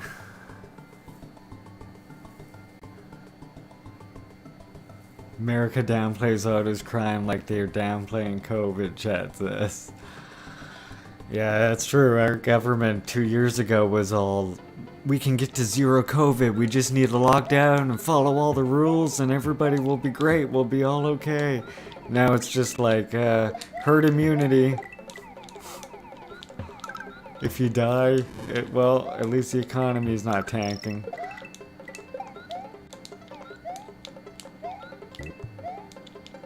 Y'all ever read Value, Price, and Profit? Chad asks. Yes. Very important work. Actually, I have a doc that I often share on Twitter. For anyone who follows me on Twitter. I have a document that I share that's like important works for beginning communists and revolutionaries. And that one is definitely on there. Darn, I lost my Yoshi. Oh, and that guy kicked that thing at me.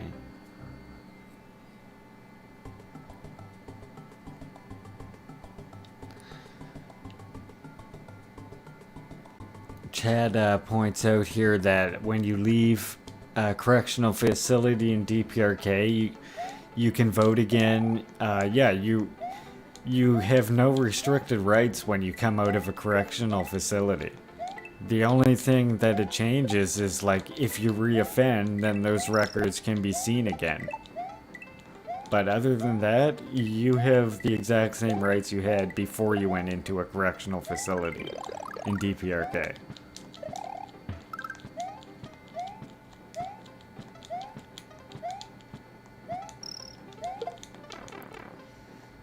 I mean, the whole narrative for our country about the herd immunity with COVID is that this strain is less serious, but here, where I am, we have more people in hospital with this strain than we had with any other strain so far. So how the heck is it more mild?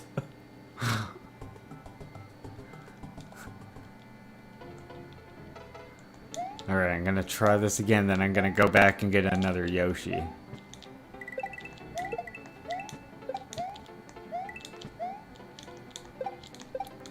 I know I can do it without Yoshi, it's just so much more seat of your pants type crap.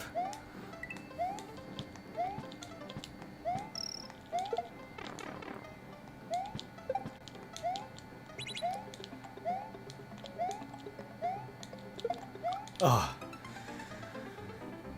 Chad says in America, once you have been to prison, you were branded for life. You may as well be sentenced for life. It's the same way here in Canada, Chad.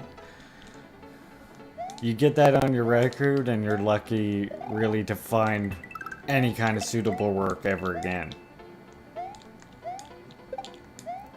I mean, everywhere wants a criminal record check. And if there's anything, like, regardless of context, forget it. I'm going back for some more supplies. I'd feel better with a cape.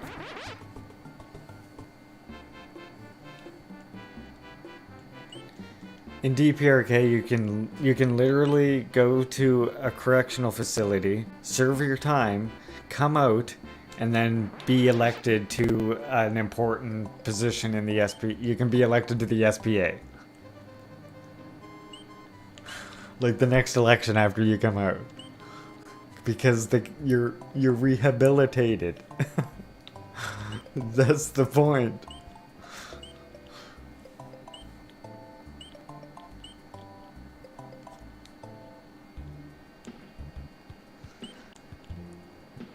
Yeah, the prison system in every imperialist country is racist for the simple fact that it's a very functional tool for imperialism.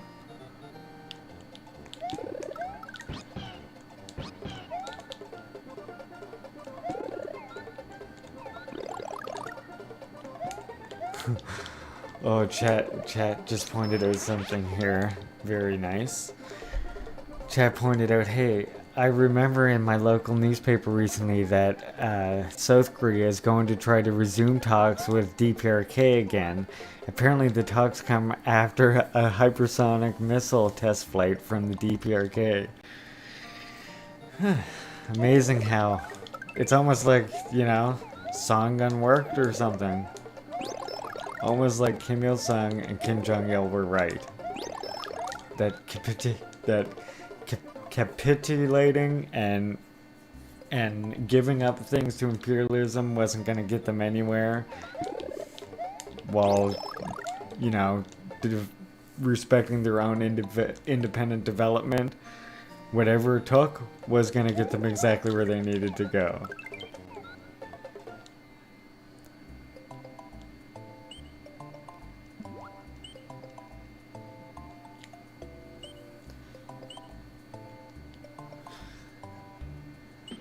The funny thing about it, with a hypersonic missile test, like they're passing some U.S. technology there, completely made in Korea.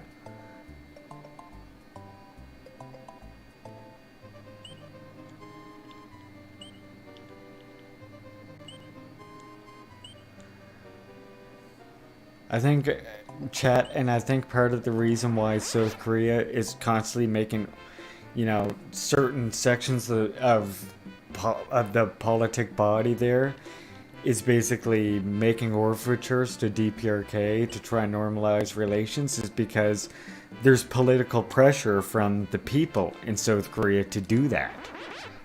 So in order for the government to retain any kind of legitimacy, or like, you know, make it look like it's making any sort of progress, it has to do that. It has to at least appear like it's trying to make these concessions and these overtures and trying to normalize relations and, you know, work towards unifying the country, while at the same time making it illegal for most Koreans to even mention reunifying the country.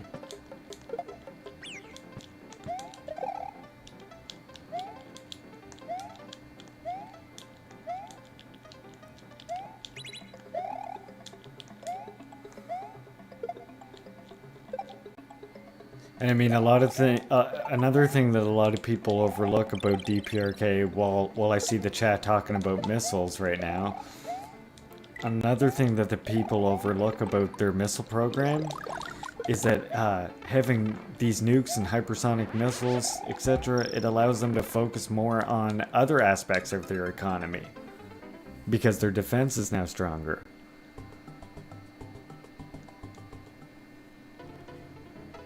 Yes, exactly. Sorry, I should have been more accurate in my statement, as chat points out that the US can make a hypersonic missile, making it accurate is another thing.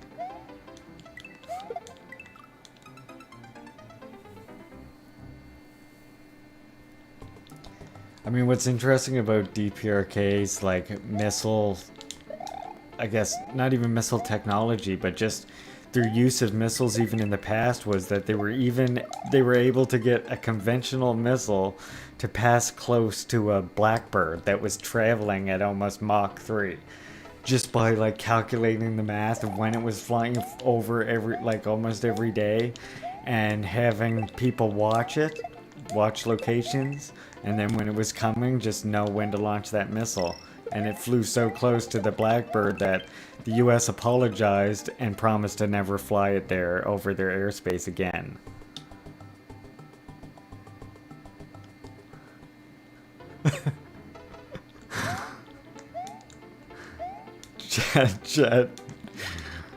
Chat sarcastically says, "Hi, I'm new here. I'm here for the Super Mario propaganda. Don't worry, you can get your fill of Super Mario propaganda here." I really wish I didn't lose Yoshi back there. This level is made for Yoshi, and I keep losing him.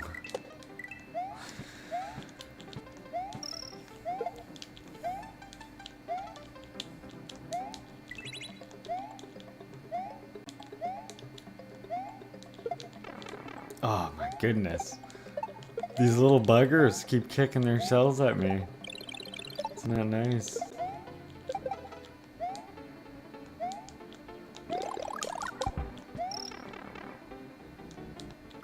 I did that same thing. Chad says China and Russia have hypersonic missiles if you count ballistic missiles. But if you want to count anti-ship missiles, I think Russia has some in active service.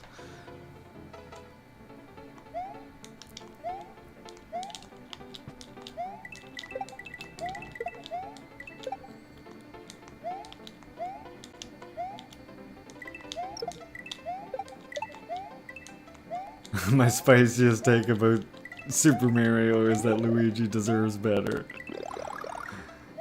Yeah, he does. The oppressed brother.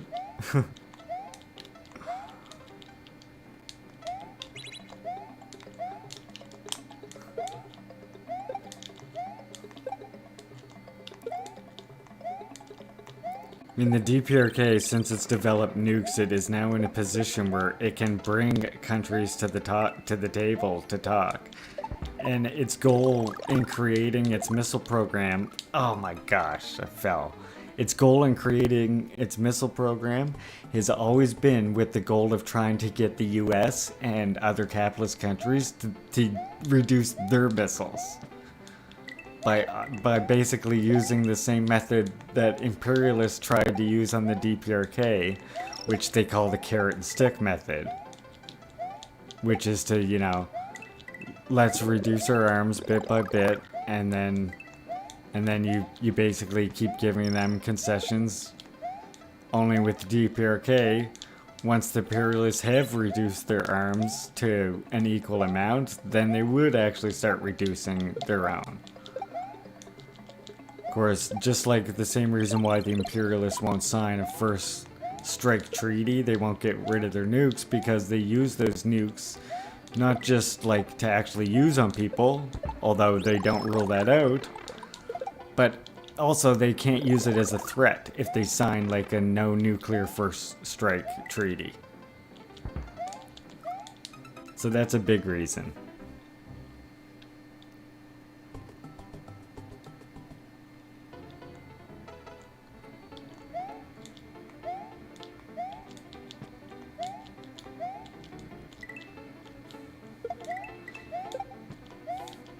Thanks, comrade, for coming in. Definitely would like to see everyone back. Darn, I'm gonna need a refill on live soon. Hopefully your phone lasts a little bit. But come back when you can. I'll still be playing for a little bit, I think. But I stream a lot. The good thing is the more people we get to come, the better the discussions will get.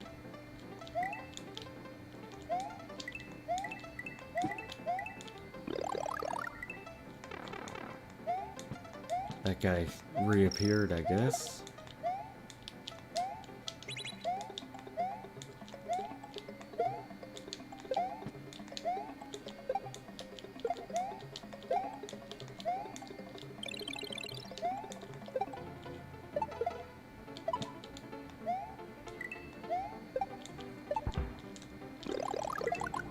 Oh no, I slid.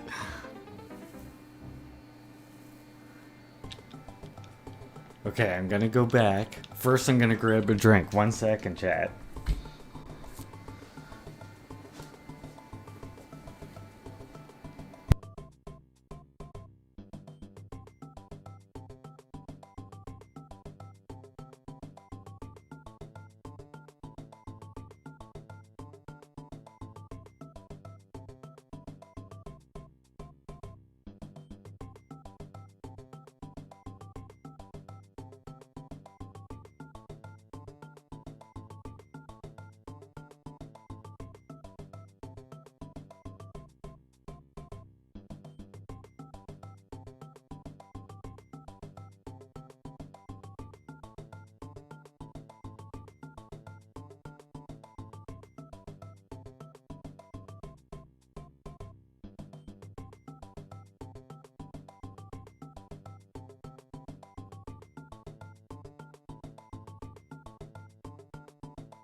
Okay, chat. Let me look here now.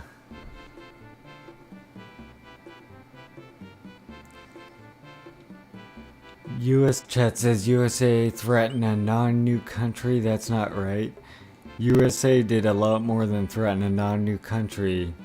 Yeah, I mean, Libya has open slave markets now because of what they've done to Libya. Not to mention Yugoslavia bombing it for, 70 days and nights. That was under, the progressive Democrat government as well. I think that was Bill Clinton.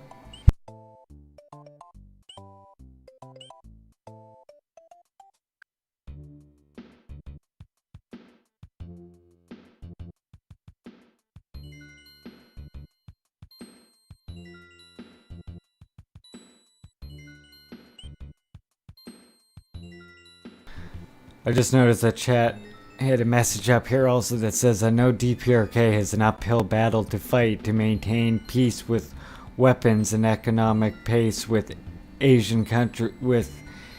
countries between the embargoes and having half the population of the South. It's not easy.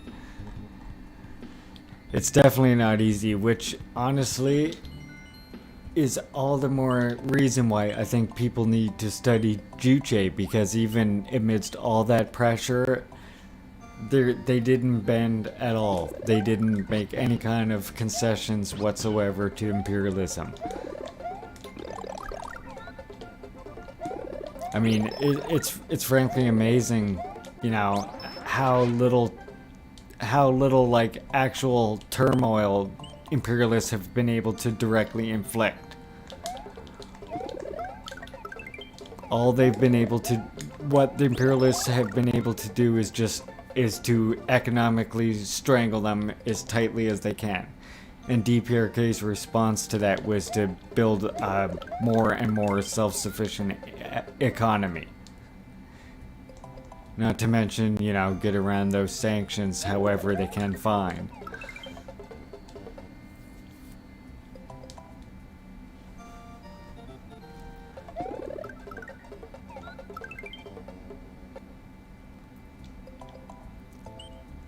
And I mean, it really kind of shows you who actually is in control of that society. Because the masses, after the suffering that they had under Japanese imperialism, witnessing the war they went through, the last thing the masses want is any kind of like concessions made to the imperialists that were trying to commit a genocide against them. So that's how you know that whole period of what we call the Arduous March, where instead of giving in to imperialism, they just kept going with developing an independent, self-sufficient economy. It shows you that the masses were in control of society, not Kim Jong-il as an individual. His influence was purely ideological, sorry.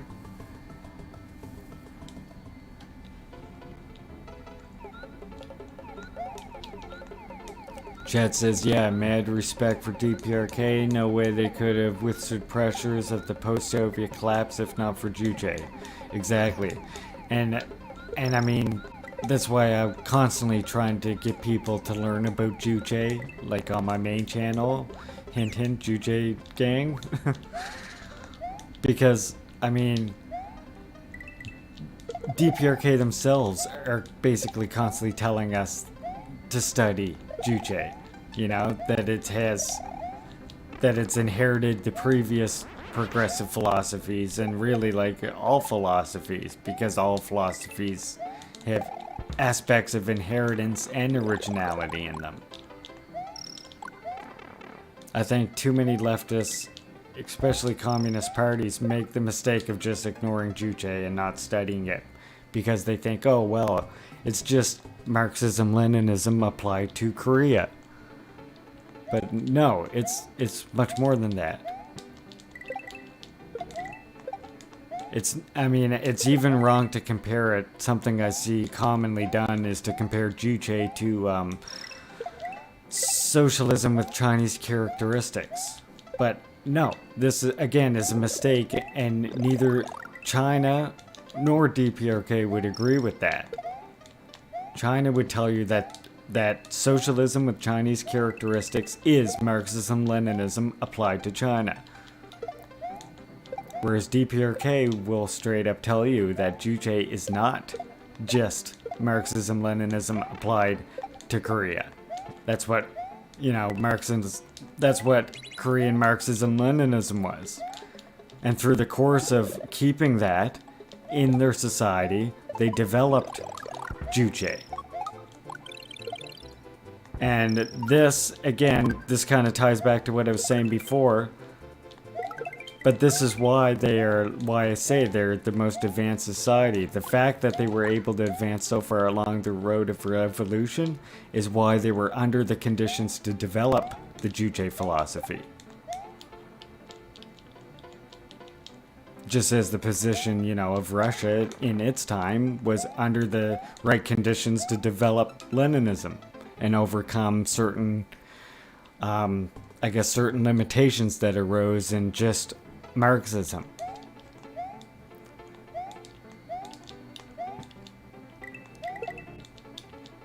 I mean, limitations doesn't mean that there's something wrong with the theory, just merely that historical changes have made it so that the original theories are able to be misinterpreted. Or there becomes a myriad of ways of interpreting them.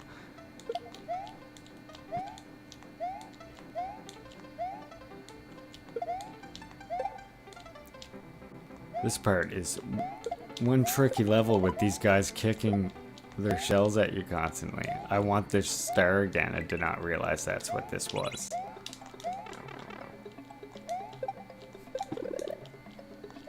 Uh-oh. Phew. That was close. Okay, I'm coming back to read chat in just 1 second. Oh no. Okay.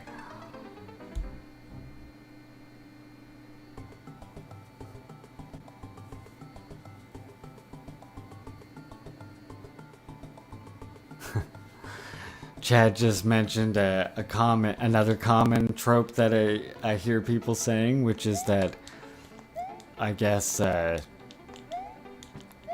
DPRK is revisionist because they abandoned ML stuff, or they somehow abandoned Marxism-Leninism. But I mean,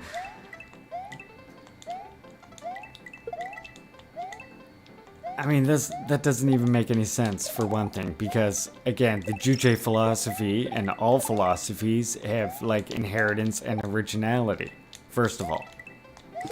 Secondly, that doesn't, because one philosophy comes out, does that automatically like replace all other philosophies that came before it?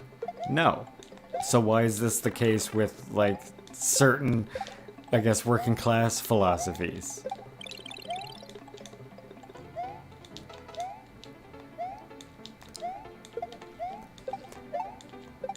The whole idea of DPRK being revisionist or whatever comes from a book by a socialist who he has some work that I respect, but the one work about DPRK is just, it's incredibly wrong. And it's by Bill Bland. He's the one that, as far as I know, really started the whole DPRK is revisionist. And when you read his article, he says things like, they're a progressive revisionism. Well, that doesn't make much sense. Lenin, he defined revisionism. And he basically defined revisionism as a particular type of opportunism that, that like basically surrenders certain aspects of socialism over to imperialists, to appease imperialists, or certain like bourgeois aspects of society. Tell me when DPRK has ever like appealed to imperialism. Tell me when. It is a country known for not appealing to imperialism, for never bending to imperialism. So how can you call it revisionist? It makes no sense.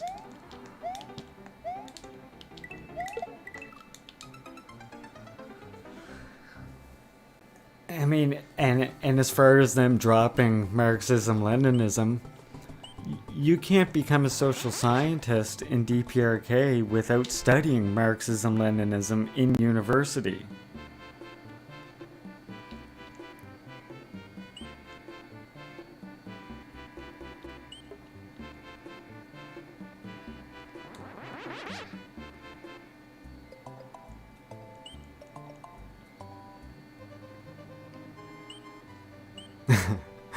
Chad says, I need to convince you to stop being nice to people who are wrong, mate. When someone writes complete garbage, get a call to writing hot garbage. Yeah, you know, to be honest, that Bill Bland article is racist garbage. Anyone who cites that article needs to read over it better. Because it is a bunch of racist garbage, is what it is. It's basically the whole article is trying to think of excuses as to why DPRK can't be socialist, because, I mean, look, it's this weird, you know, Korean socialism. So how can that be real socialism? Me, Bill Bland, doesn't understand it.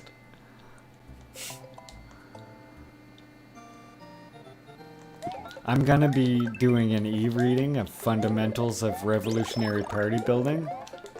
And I think you'll see, like, in that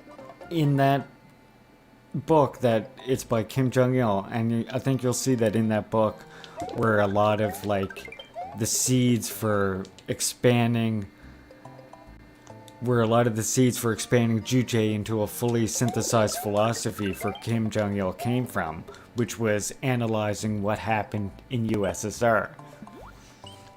And one of the main things he noted was that USSR, even though the Comintern had been long, you know, dissolved and all that stuff, USSR had a tendency to not respect the independent development of all the republics, what they called, you know, let the republics establish Juche in their development of socialism.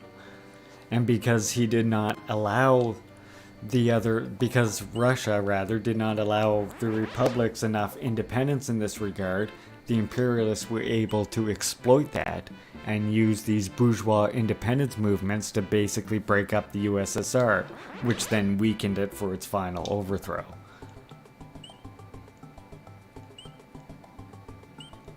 Chat says, I am convinced that for some reason nobody checks citations in articles about the DPRK.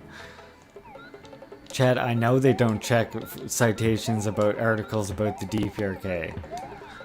I know this because everybody cites this one work called The 10 Principles for the Establishment of the Monolithic Ideological System.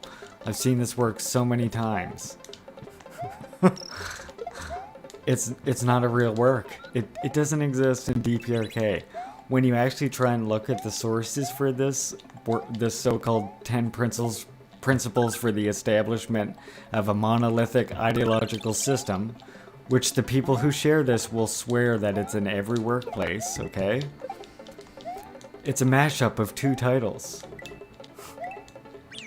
And there's absolutely no proof for this work existing. The only two articles that have ever sourced this are two US universities.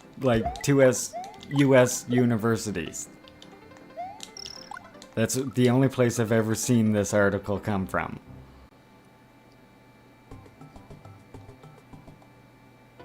It's a completely made up document. I swear it came from, like, university kids. That's where it came from. It's only cited in two universities' papers, and the one university just links to the other one. Yeah, chat says it was Lawyers of Columbus. Yeah. And that's the only source. There's nothing, no Korean language, nothing. I've never seen a Korean document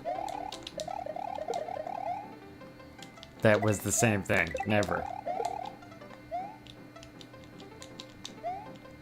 I mean, I know people in universities, and they have looked over, like, they've looked over papers that have been published in DPRK about DPRK. They've never found such a thing.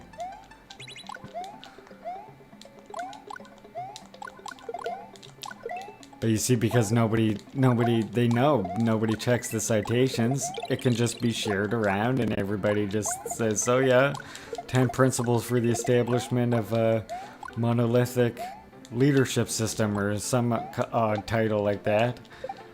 That's how we know that the DPRK is like some totalitarian place.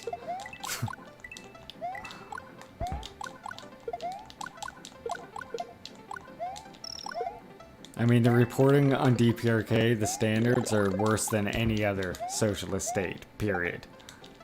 Nowhere else comes close to being able to get away with the nonsense they say.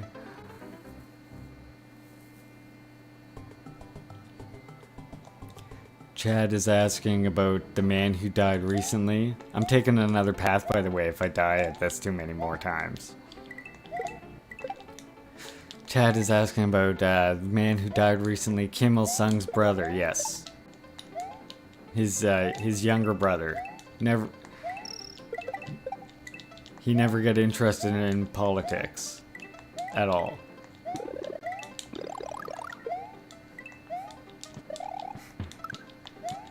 I mean, the whole like hereditary thing like falls apart quickly when you realize that, like, how come some members of their family were just disinterested in politics and therefore never participated, but then other members like were.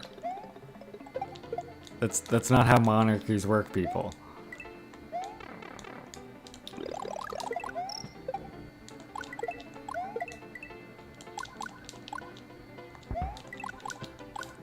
And then those people will like turn around and defend actual monarchies because, you know, they're run by like white people in Northern Europe.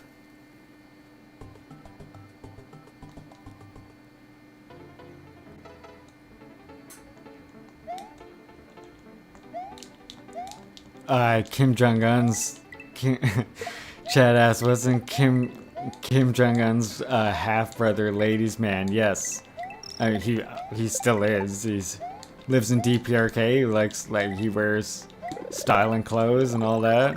He likes the nightlife there. That's what his life's all about.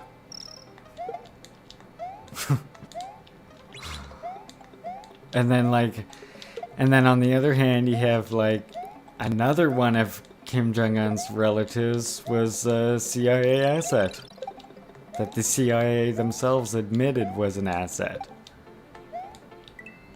And like he got what was coming to him. You know? I mean, that right there shows that there isn't probably as much nepotism as people think there is.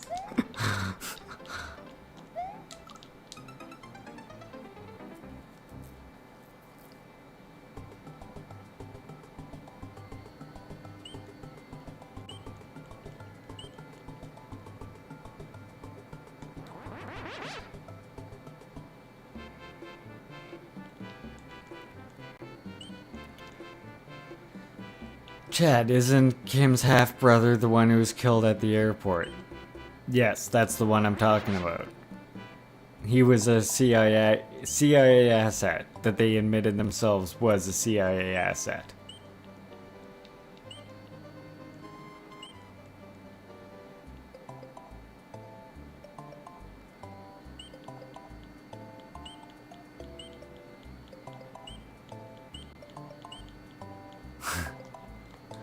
Chat, let's play advocate for the illusory totalitarian DPRK that the West has painted for a moment, right? Anytime you do that, like, their own stories start to fall apart because like, for example, why would his half-brother, like, how would he even be allowed to become a CIA asset if it was, like, locked down as much as it is? That doesn't make sense.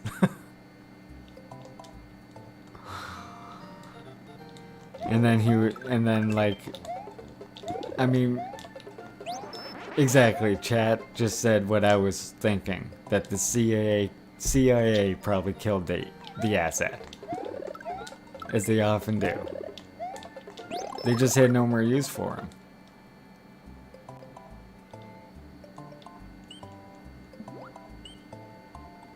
He was thinking he was gonna get rich.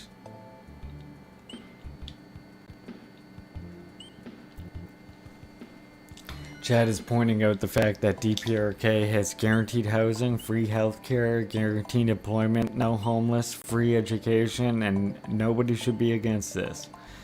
Completely agree, Chad.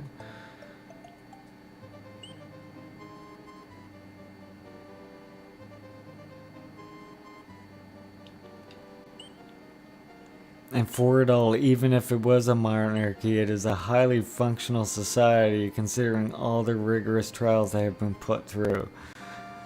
Yeah, here's where double standard comes in.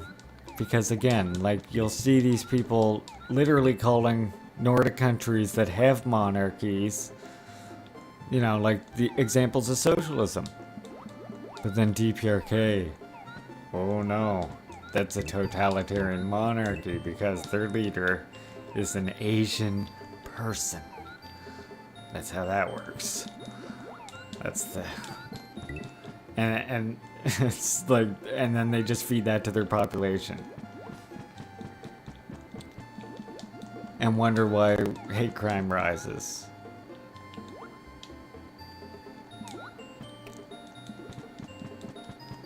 But I mean, it's funny that...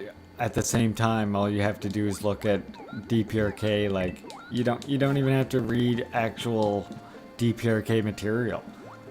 You read enough of the U.S. imperialist material, and the idea of it being a monarchy, like, quickly stops making sense. It acts too strange for the way other monarchies would normally act.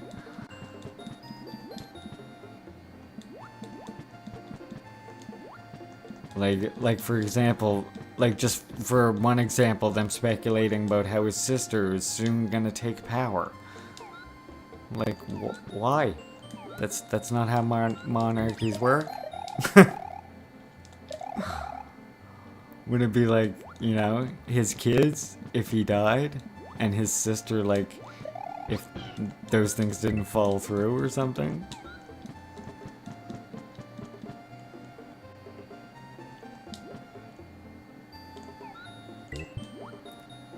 I mean, the whole title of DPRK, quote unquote, being the Hermit title, yeah, coming from colonial Britain, mind you.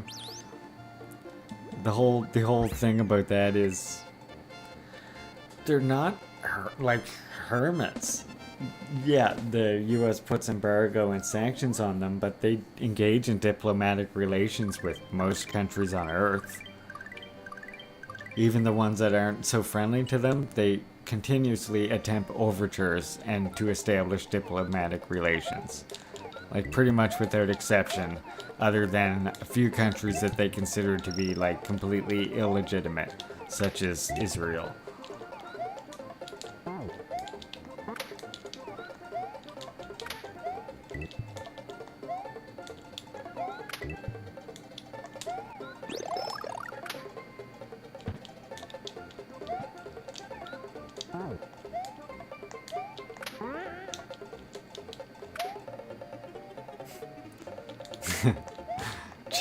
Chat points out that if the DPRK is a monarchy, why isn't the British Empire as peaceful as the DPRK?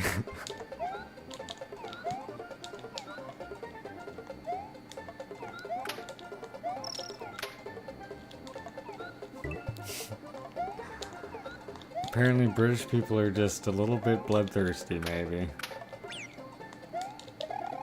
I mean, that's a little hard to deny, but...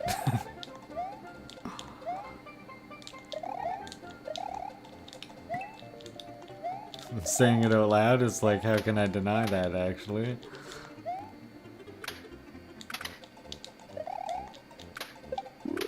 I don't remember if I finished this world the right way, or...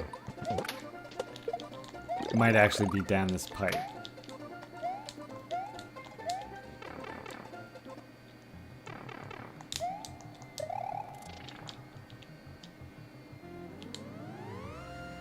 Chat says monarchies usually do the eldest brother too, and his alive eldest brother gives no shit about politics. Exactly. And I mean, in a monarchy, that it wouldn't matter if he was into politics or not, really. It's just that's how the succession would work, unless it would be like a huge deal for him to like abdicate the throne. Like a massive deal.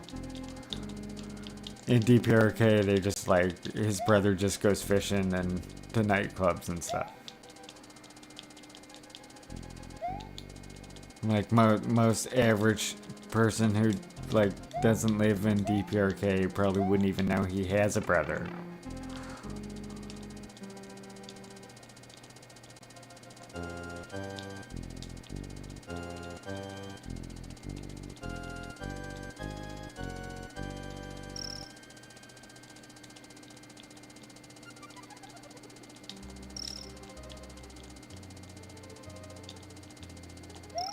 Oh.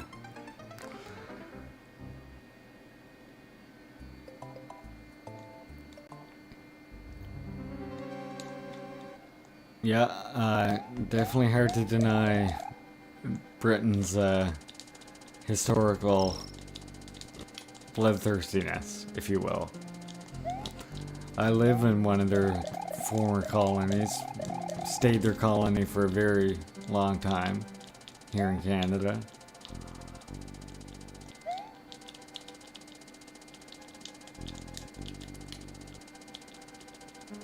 I live in like what was once the front for the battle against, well, our people and other First Nations people. They were landing on the East Coast, trying to establish like forts, fighting against the French who were already here doing basically the same crap.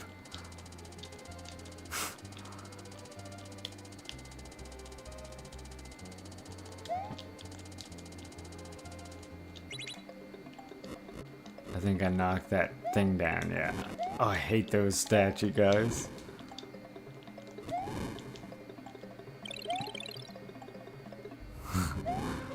I really thought that guy was gonna hit me. Oh man, that fireball messed up my chances of getting that feather.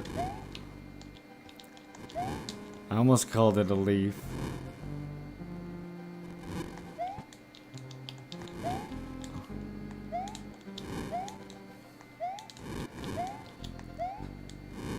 Man, oh man, that seemed trickier than it needed to be for some reason.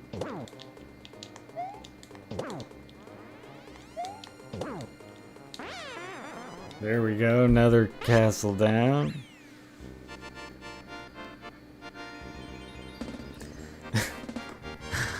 Chad says Americans are just Britons who live in America. Very true. Along with any other settlers. Quote unquote colonies.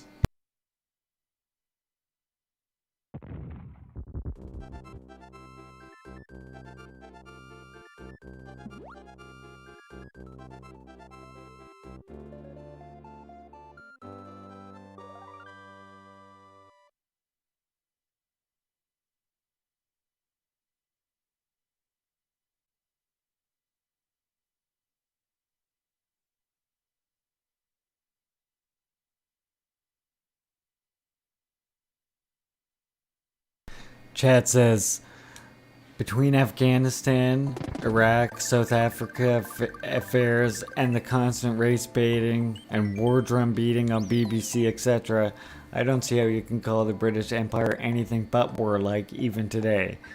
And to that, I could not agree more, chat. The thing about it, I like that comment because this actually lets me get into, or lets me say something about something I have on my mind, which is, you know, the British Empire, bloodthirsty. The U.S. Empire, equally, if not more, bloodthirsty. The thing about today's conditions, all these imperialist powers have basically joined together to form one big imperialist power in the way that they work together. Compared to Lenin's time, especially at least. In his time, I mean, the imperialists, they felt they had such control of the world, they could enter into open armed conflicts with each other, you know, with millions of men. Just sending millions and millions of people off to die. That's how comfortable they were with the rule of the world, like back then and in Lenin's time, and even for quite a few decades after that. But then they reached this point where there was so much like popular revolts happening around the world, where sort of the imperialists wised up and realized, if we don't sort of like get together and have some sort of unity, then proletarian unity is gonna overturn us. So their answer to all these rising movements for independence among the masses was to basically put aside their open conflicts, their open armed conflicts, not to say that they don't have disagreements and who takes the spoils from where. But no longer do they enter into the same open armed conflicts that they used to, because they know that it would be too politically costly, and the main thing to be afraid of is, like, you know, mutinies and revolution in their own societies and in their own armies.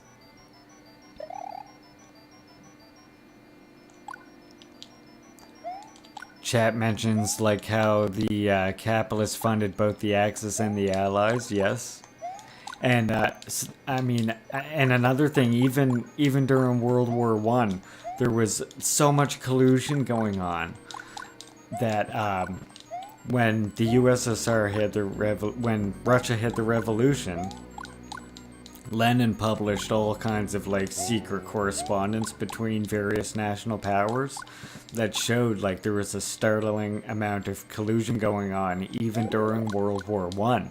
So much so that it started to cause serious mutinies around the world. And this was one reason why they basically put such an abrupt end to World War I and decided, well, we better go attack Russia now. We gotta strangle this socialist baby in the cradle right now. And that's a big part of the reason, along with the capital they wanted to regain that they had tied up in Russia, in the empire.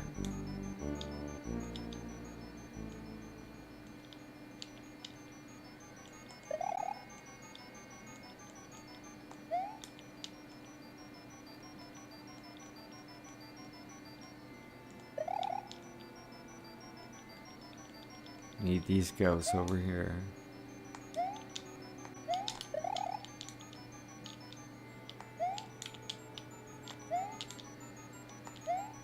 There we go.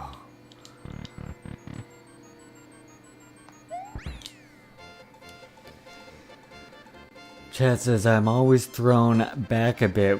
In pre-World War I, the British Navy felt they needed to size up their own hardware against the American and cite the need to protect our trade. The alluding that the British Navy was hinting that they were ready to potentially take on the United States going into the 20th century seems so unreal to me today. And yeah, that's a good example of like the stark difference between the way they act now. Now with US as the leader, the you know, other imperialist powers will push back a bit to a certain degree.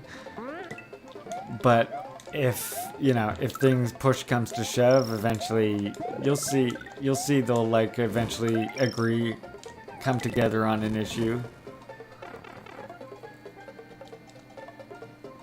Even if they publicly put on one face, they agree on the issue like in some way.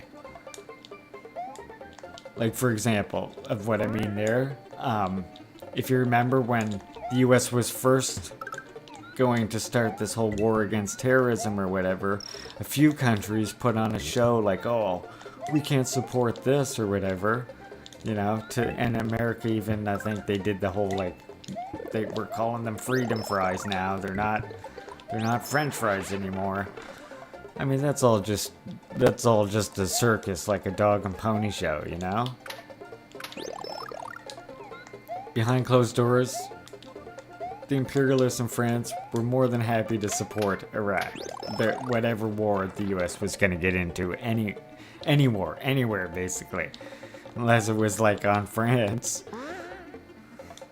But the reason why it has to take that position is, like, you know, it's just too politically costly internally.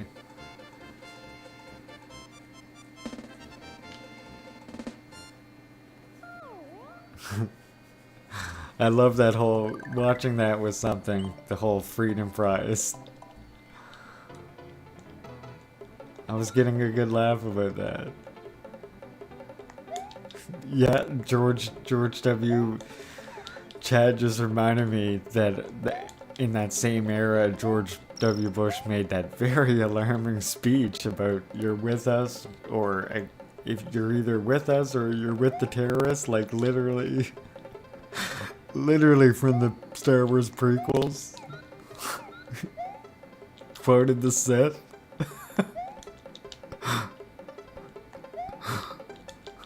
George Lucas, what's funny though, I'm actually joking because it's the other way around, in case anyone doesn't know. The prequel trilogy, like a lot of the villain in that, Palpatine, a lot of like what he says and a lot of sort of what the Sith were saying and what Anakin says was an analogy for George Bush, in case anyone doesn't know that. George Lucas really didn't like George Bush.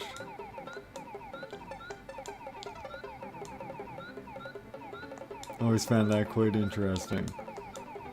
Now it's right here where I can go past. Yeah. Uh-oh. I thought I had much more shell left than that. Okay, well, actually, if I can get a cape, I can do that still.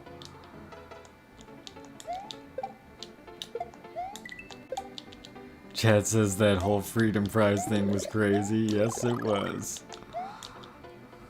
But again, the whole thing about that was a dog and pony show. It was just so that the leaders in France could turn to their people and say, look, we make our own decisions. Because for whatever reason they woke up, or in their analysis of everything, they decided that it would be too politically costly to just openly support what the US was doing right then.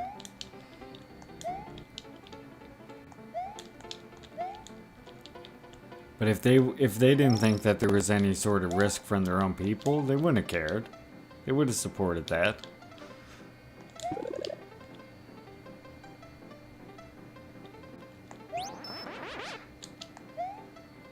And now, so you get into that realm where Michael Perenni always tells us about, right? Where people are going to call you a conspiracy theory. But I mean, you'd have to be ridiculous to think they aren't colluding and conspiring behind closed doors. It makes no sense, those people who say that.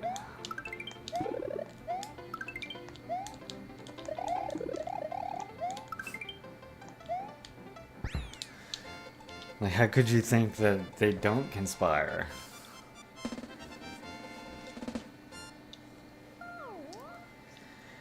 Chad says, and then France leaned in hard and went very Islamophobic.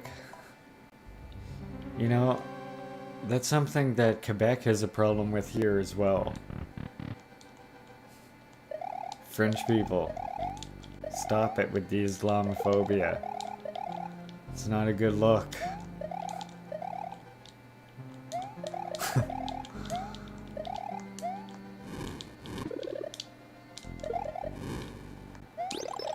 The thing is, Quebecers and some other French people around here really kind of get on my nerves. Because they like to act like the French in Canada are somehow an oppressed population on par with what the First Nations people have gone through and continue to go through.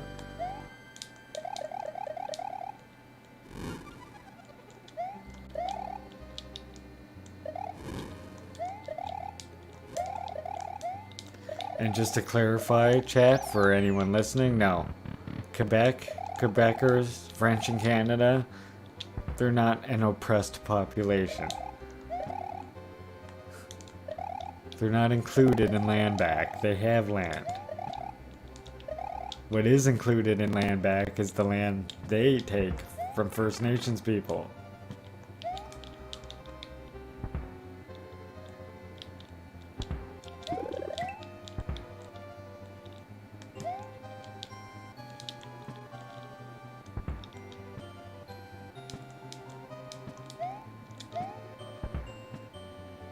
Boy, I stood really close to that one. I like these guys. Oh, chat's got a hot take incoming.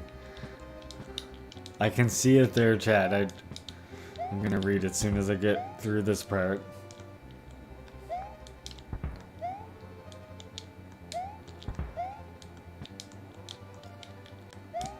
More thwimps.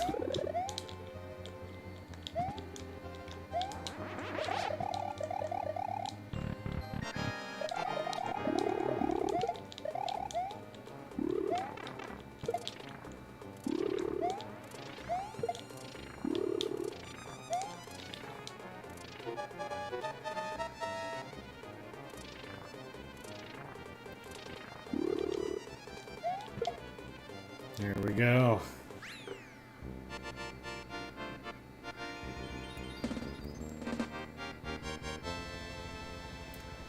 Chat says, hey, I got a hot take for you to consider. Was Trump better than Biden at making supporting the US as an ally in its foreign endeavors difficult by being an untenable political figure?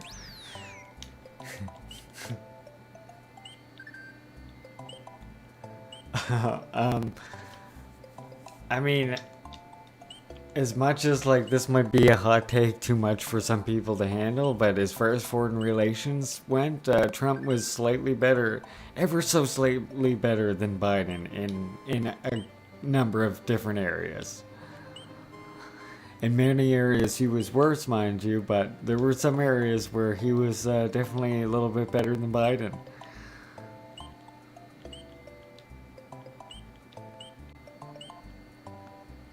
Now, some people will point out like the whole carrot and stick thing he tried to pull with the DPRK.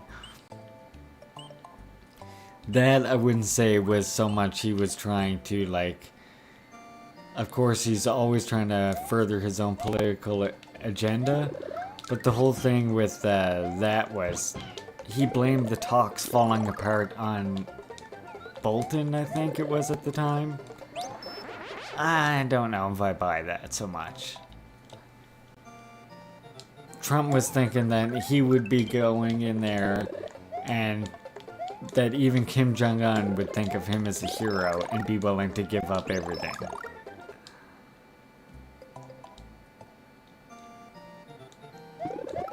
Chad,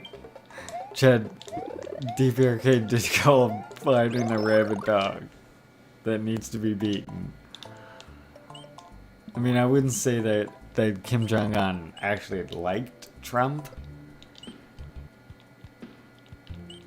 They use certain words and letters to each other that makes it sound like, you know, they're a lot closer and friendlier than they are.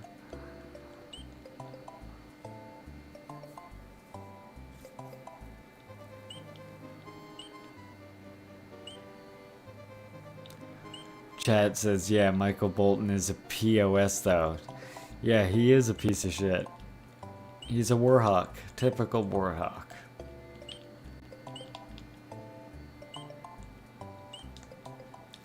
And it doesn't matter what president you get in there.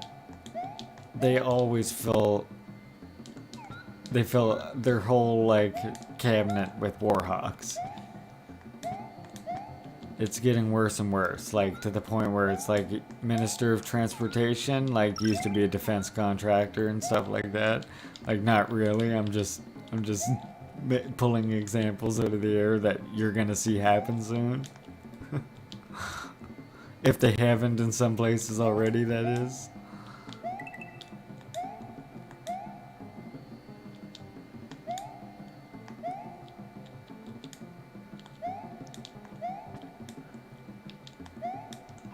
Yeah, I mean, and see, Chad mentioned about how like Trump kept saying how much Kim Jong Un liked him or whatever, and that's the other thing.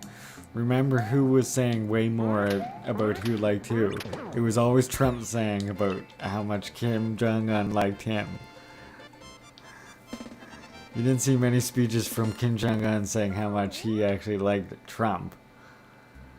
And in fact, you saw lots from his sister at that time saying how they're not going to trust Trump, and if the US reneges on this deal or is pulling them along, it's going to be a once in a lifetime deal that they regret.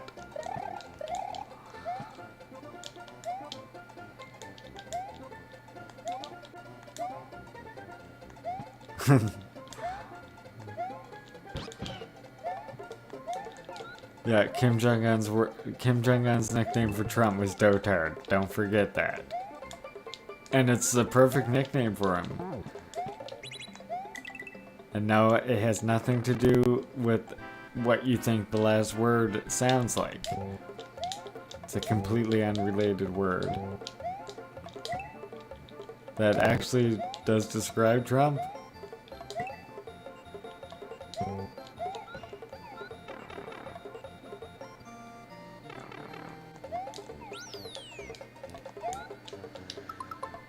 Chad says Trump was a foolish demagogue, but Biden is more calculated and more cooperative with war hawks across the U.S. political spectrum, and that's why Biden, I think, was more dangerous.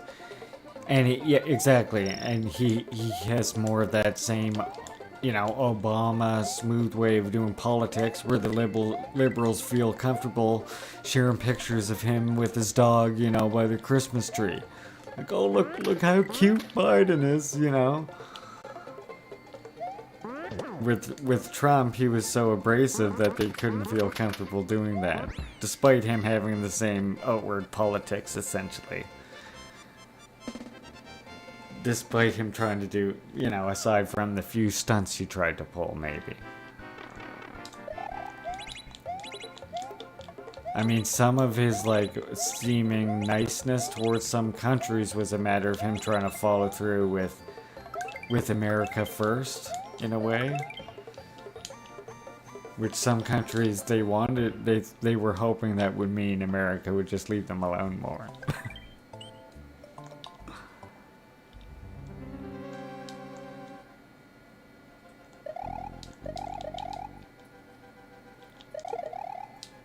With Biden, the whole build back better slogan, it's like the perfect slogan because it is just like a return to how efficient the empire was running under, Obama, basically. I mean, it just goes to show you what role that the president is essentially like a scapegoat type figure. He's there to be the punching bag of capitalism.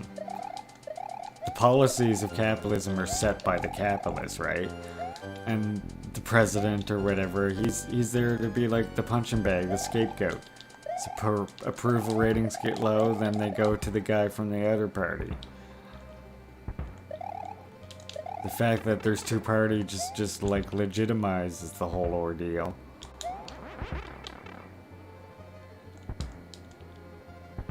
And that's one reason why for the proletariat, one party legitimizes the proletarian rule.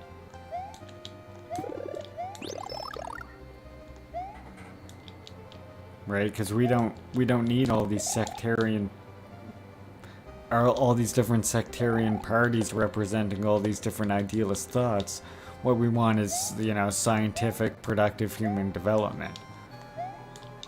We can do that best by not squabbling over what party should be controlling state power, but rather what policy should be guiding society. Which the party does through ideological struggle. Instead, what you have is, in capitalist society, what Kim Il-sung called power politics. Which is the policies are set by, the bourgeoisie, and then The state apparatus takes the appearance of setting all of the policies. And then the goal of the media after that is to make the people accept the policies. So you see, it's like power politics from above. Instead of being set from below, the politics are set from above and then enforced as like a consciousness on the rest of society.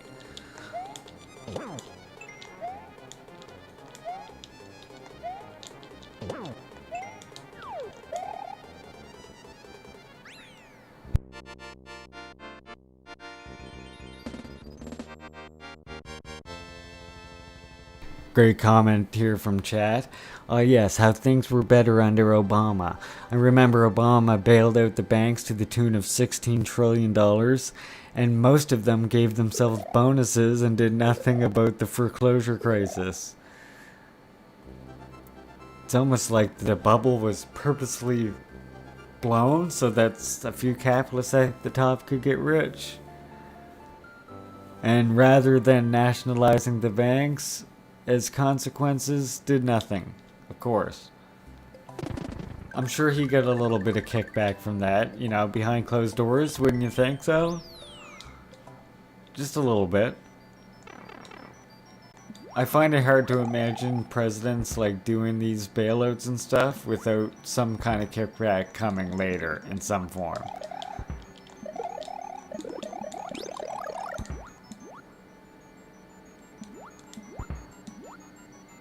Like even if it's not necessarily cash or wealth that can be directly handed to them, just like whenever they see him again, he just stays for free wherever he goes at one of those particular establishments, etc.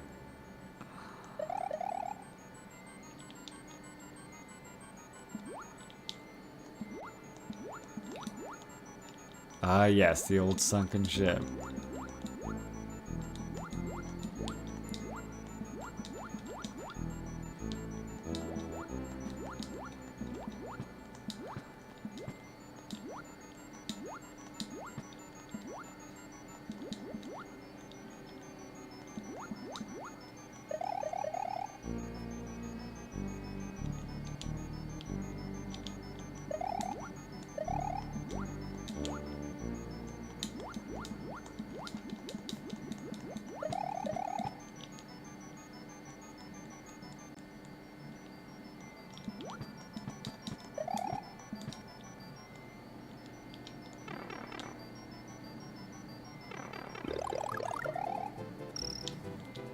There's another star on the way down here, I think.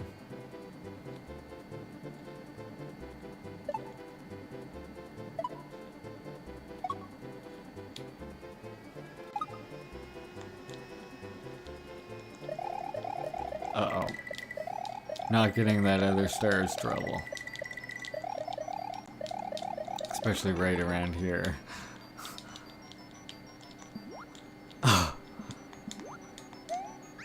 Thank God I didn't get hit by one of those.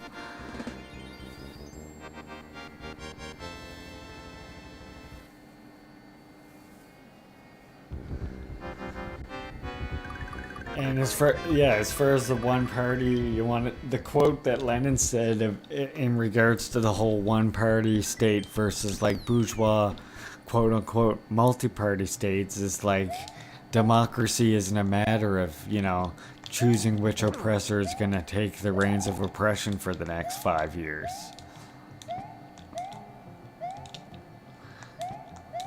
I mean, how leftists can call DPRK authoritarian when the lawmakers are all workers, you know, literally, street cleaners, workers, farmers.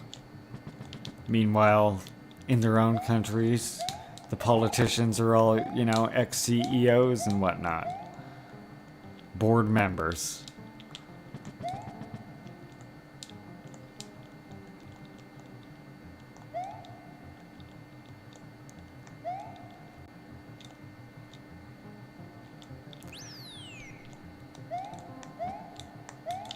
Chat says, I hear one Orientalist sock them talking about how the DPRK is bad because it's the only party. And how the WPK runs the military because of Kim Jong-un. Oh my goodness. I mean, the WPK isn't even the only party. The problem is though, like, people can't imagine politics where you don't have several parties competing with each other.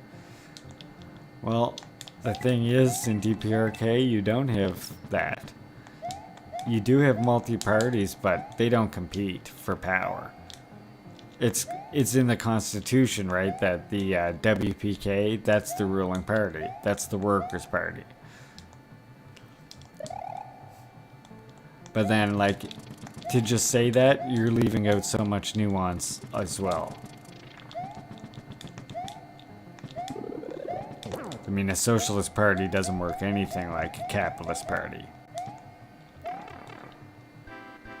Capitalist society, the party basically takes hold of the US state when everyone is elected. In Canada, especially if it's a majority government.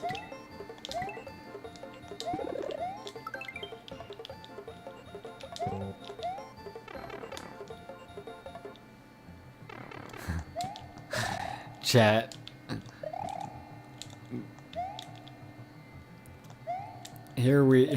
We need to tell this to the NDP, but chat says, please tell US leftists that voting for the Democratic Party isn't how they fight for socialism in the US. They've been trying since FDR and they get screwed by McCarthyism. And it will keep happening. That will keep happening over and over.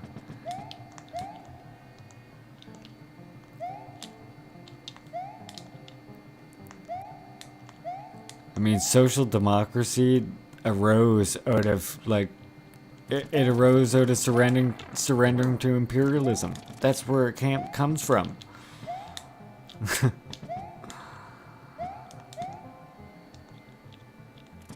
It literally emerged as like, well, we want socialism, but we also don't think Russia should, like, stop fighting in this imperialist war.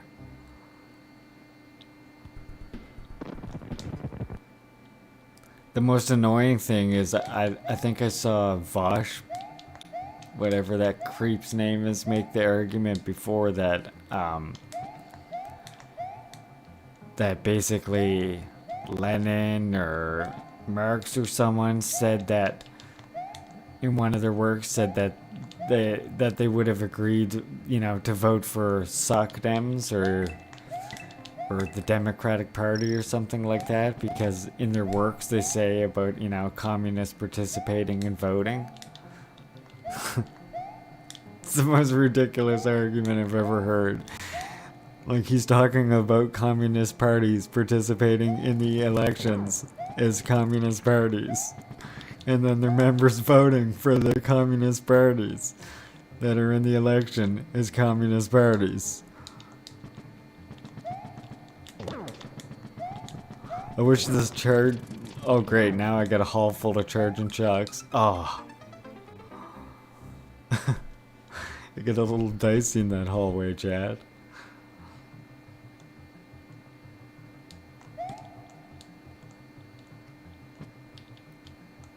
Yeah, I mean, it's... Oh. It's so disingenuous to try and compare like, capitalist democracy to socialist democracy, because as I said, like and as Lenin said, in capitalism you're just choosing, you know, your oppressor for the next 5 years. And when you elect whatever party you want into power, whether it's the Conservatives or the Democrats, their party basically takes complete control of the state organs. They have near complete control of it. And they assign whatever, and their internal party politics decides what judges get assigned in other seats like this.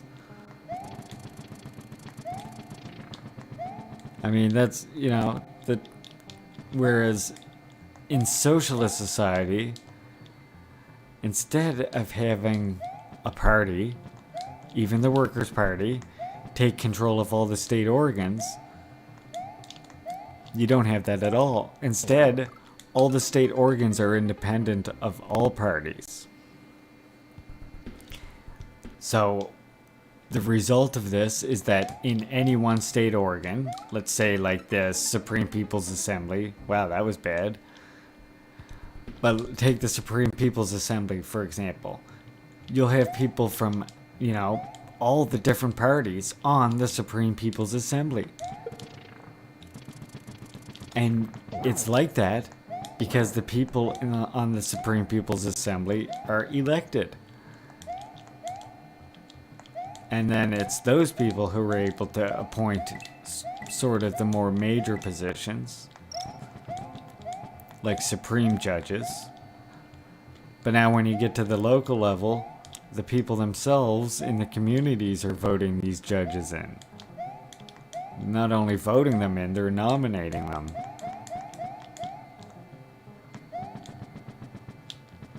Uh-oh, here comes another charging chuck. I can't seem to get by them here. I'll have to go power up if I don't get them this time.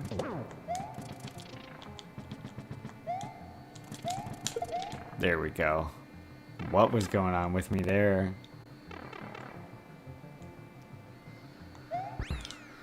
Chat says, I thought Vosh was Canadian. He gets a bad rap around here. I don't know where he's from.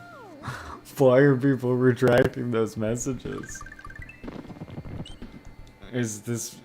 Please tell me the stream isn't being invaded by the CIA because we mentioned Vosh, is it?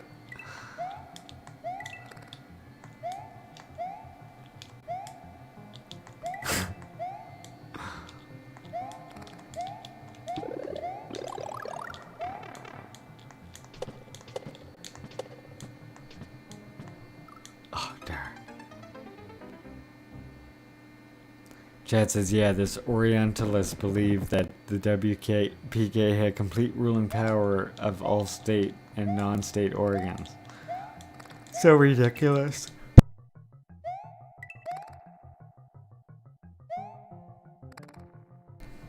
When you elect a capitalist party into power, that party then has more power than anything the WPK has, as far as official power goes. The WPK's power, quote-unquote power, lies entirely in the trust the people have for it and its own ideological struggle. Like, it leads literally by convincing people. Which is why, not always what the WPK is going for gets accepted. That's not always the majority vote. That happens constantly.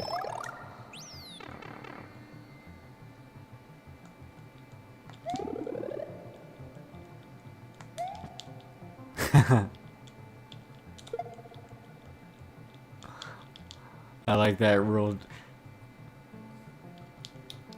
My moderator says only streamer we talk about around here is Comrade Shane, unless he says otherwise. I'm down with that rule, chat. Thank you.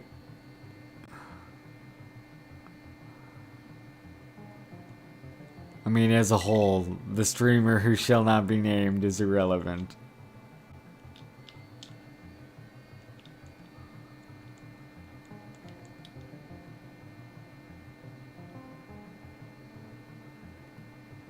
Okay, I gotta run for it now.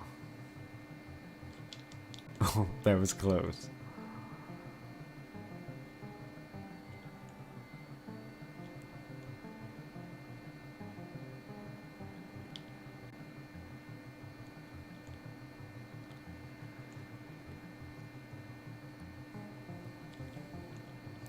Always remember this part gave me like a lot of trouble as a kid. It's not as bad as I remember it now that I understand how this is working. Ooh, that was close. Yeah, people, by the way, if people want to know like what I'm talking about, as far as the state organs not having direct control of society, the best place to read about that is literally in State and Revolution. because that's what Lenin talks about. And actually, probably an even more clear, now that I'm thinking about it, an even more clear place to read it would be Stalin's Foundations of Leninism. Because he really spells it out, mentions it a few times, puts it in his own very easy to understand words, and then quotes Lenin.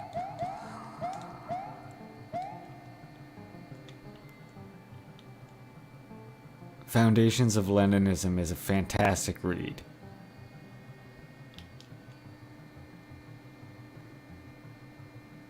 It's like almost a perfect accompaniment to like a lot of Lenin's works, especially State and Revolution. But really, even imperialism, the highest stage of capitalism, too, I find.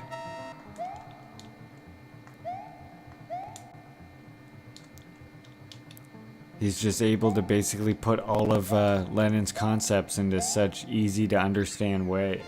And even just hearing it from a second voice really helps solidify your understanding of those concepts.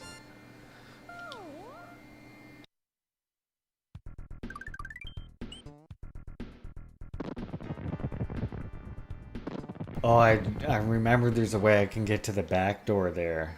I just remembered about that. Oh well.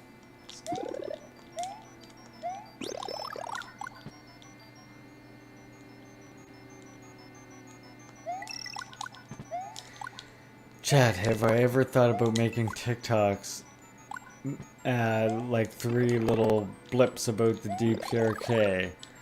I mean, I have. The problem is, like, I feel like I can't take it on really any more stuff as far as that kind of thing goes. Between I have a lot of I don't know if anyone knows this, but I have a lot of pages on Facebook. I run the Juche Gang page. I run DPR of Korea is Beautiful and Juche Scientific Theory. Yeah, and a few other things I got going on, like this channel, of course the Juche Gang channel. So the problem with TikTok for me is just, I don't know where I find the time to do that. Even though it seems so short and easy.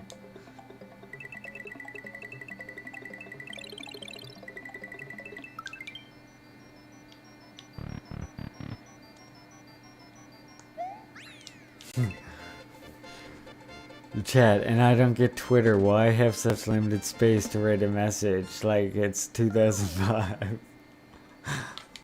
I use Twitter chat, but that's the most annoying feature.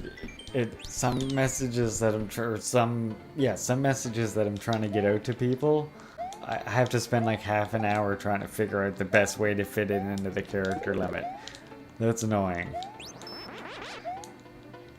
Of course, you can do the like multi-post threads or whatever. But then I find the problem with that is most people aren't clicking through the entire thread. So they're seeing your first part. So that's got to also be able to stand on its own.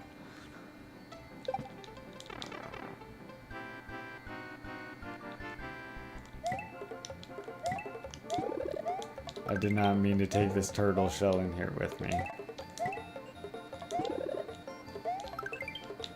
I think I kicked the turtle out, so I'm safe. Oh no! See, I did that thing because I'm holding this darn shell.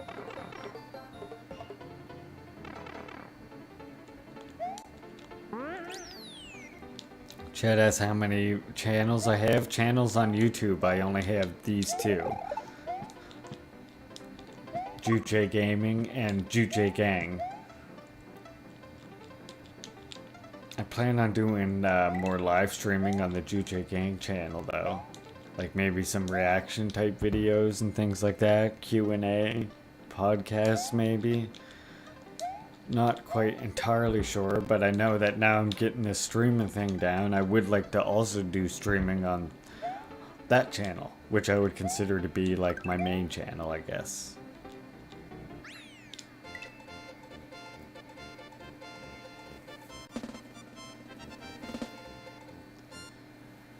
Chat says, yeah, comments and stuff in TikTok have character limits too. I would see, so what, as far as TikTok goes, I'll just rely on my comrades to sort of bring it, things maybe they learn from my streams or from my YouTube, bring that knowledge over to TikTok. It's just like, it's just, you know, who said it, Lennon, that, you know, we'll pass it on, you pass it on to 10 people and they pass it on to 10 people.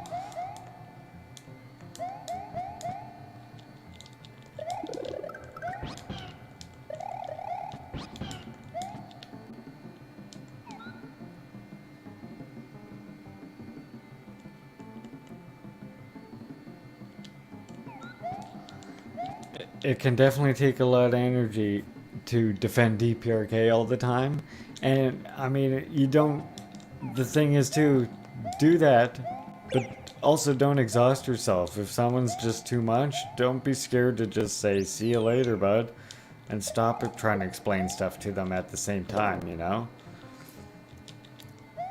I mean, there's such a big population, the masses, you know, are such a huge majority of the population that really to waste your time on like one person for too long, what you're doing is you're hurting your ability to reach people who potentially want to be reached a lot easier or who are actually looking to learn when the person you're trying to reach maybe just isn't.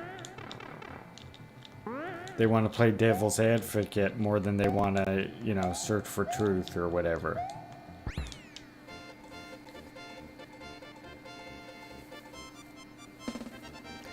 Glad to hear that you're making progress, and that's the thing, you sort of got to feel people out. If they seem like they're receptive, you can often tell when they seem genuinely ready to learn, when they want to know about something they don't know about. You can usually tell by the responses they're giving you to what you're saying.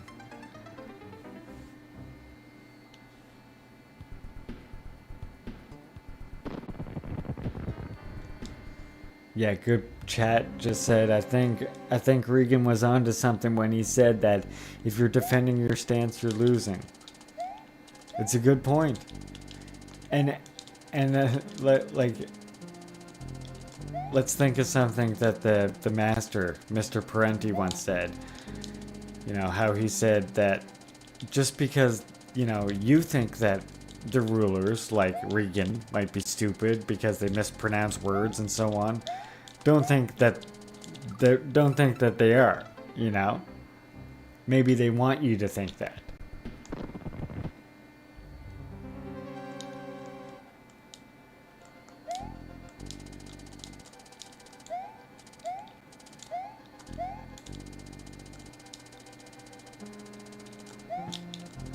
And honestly, even like when you're defending DPRK and stuff, as hard as it can be to reach people, it feels nice when you see someone who's like, yeah, that actually makes a lot of sense now. It's encouraging. It gives you a little shot of the revolutionary optimism in the veins.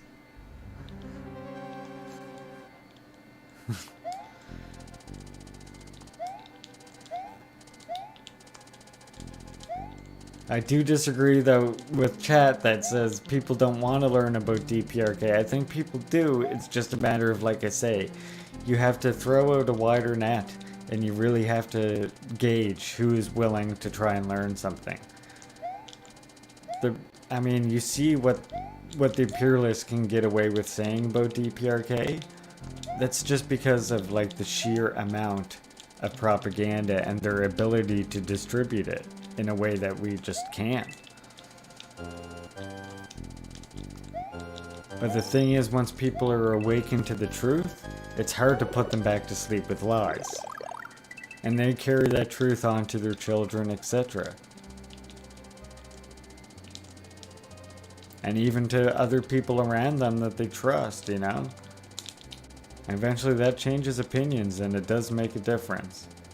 It seems like an uphill battle, but it's just like, you know, the law of dialectics, where these small changes keep building and building and building until you have like a big eruption of chains.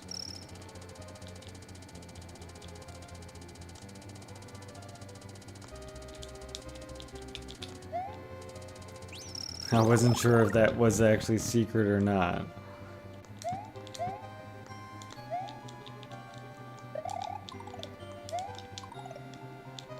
Oh yes, this guy. Forgot that he shows up here.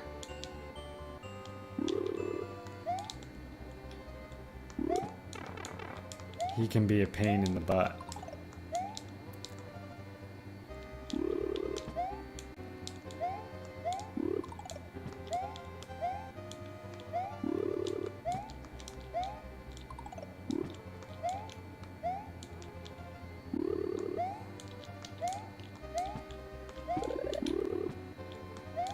Oh darn. I hate this magic using bugger.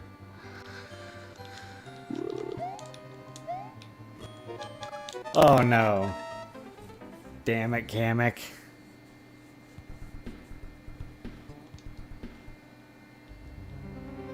Chat says, yeah, the truth is like a tiger, it doesn't need defense.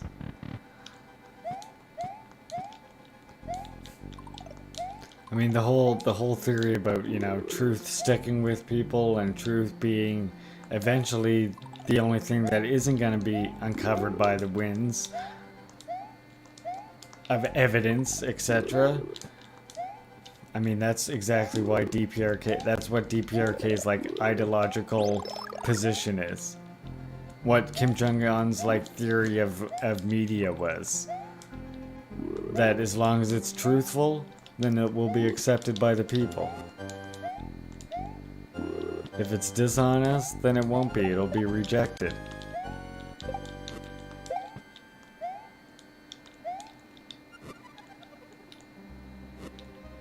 And that's why they sort of like feel confident even through all the imperialist slander, etc. You know, they feel confident enough just continue going in their own way because they know it's the truthful way, the just way.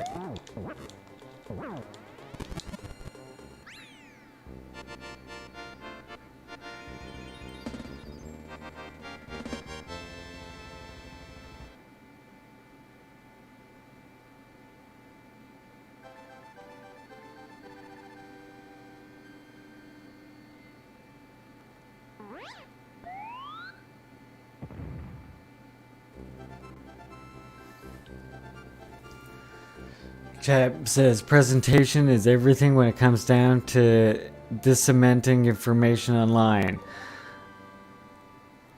Even I have my limits when sitting down listening or reading the theory for hours on end. So I like that we have a gaming channel to get some dialogue and I'll be part of the discussion while keeping things entertaining. Thanks, Major Hydraulic. Good to see you in the live streams today. Hopefully I'll see you in the future as well here.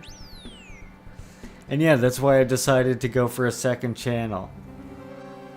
I wanted to have this channel that was strictly for like hanging out gaming. People want to talk communism, they want to talk socialism, they want to talk Juche, they can.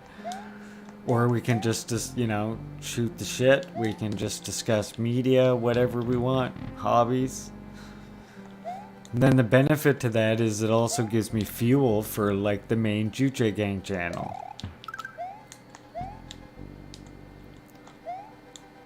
Almost gives you like an ear to the ground. And because it gives me fuel for the Juche Gang channel, it gives me more interesting content for there. I know what people want to know about that way.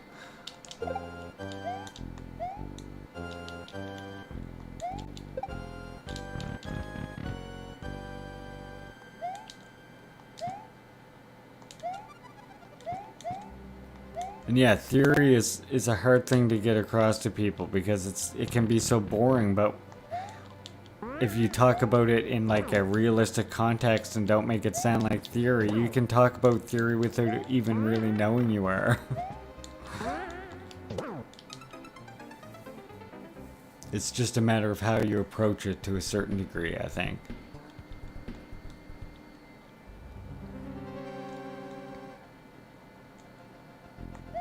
Okay, so I remember I like room number 3. I didn't like that second door I went in though. I used to use a different route. Let's see if I can remember it.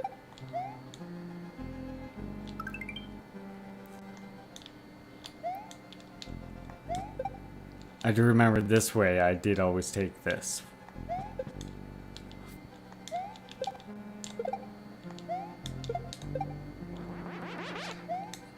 Oh good, that's a whole cape there.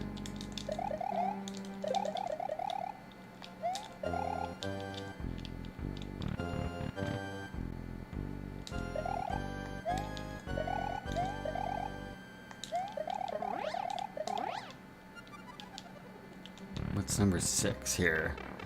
Oh good, water. Chat, yeah, I want more about how,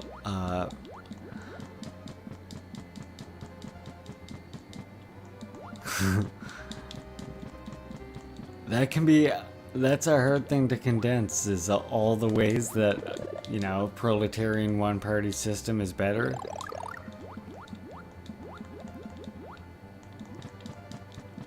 That's why Foundations of Leninism has a great quote in it that I actually read. If you look at my video, Truth About Leadership in the DPRK, I actually read the quote from that.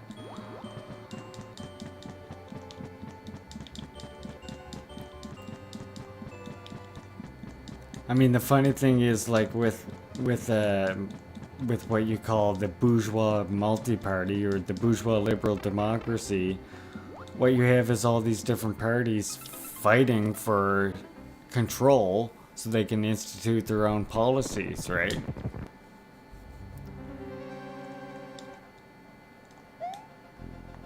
In a proletarian democracy, instead of that, you have people in a collective discussion trying to come to an agreement over the best policies, not trying to decide who should rule the society, what party should rule the society.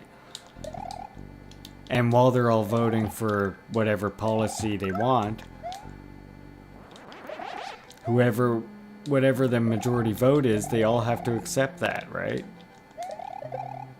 That's not how discussions and stuff, like if you ever watched like on C-SPAN or anything like that, the way some of like the speaking houses in the US and like Canadian Parliament and stuff goes, it's an absolute joke. It's a like they can use methods like filibusters and all kinds of things to try and lobby their own way. It's some of the most bizarre crap I've ever seen in my life. It like goes right back to colonial days. And yet they'll call that democracy. It's baffling.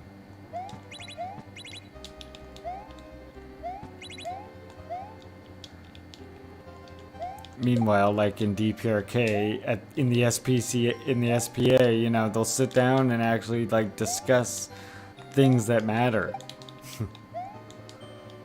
Like, hey, do you think we need to build a new hospital now in Pyongyang?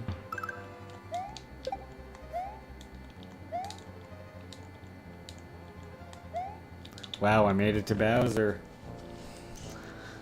Surprised. I remembered the room order I like to take now. I always found this to be such a strange... Not only was it a strange Bowser fight, just the way you throw the stuff up at him, but doesn't he look strange in this Mario to anybody else?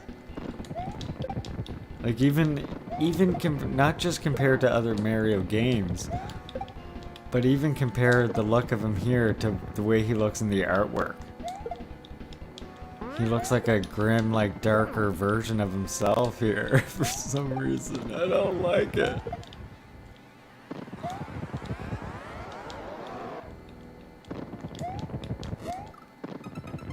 Oh, Ouch, I didn't even see that fire come down.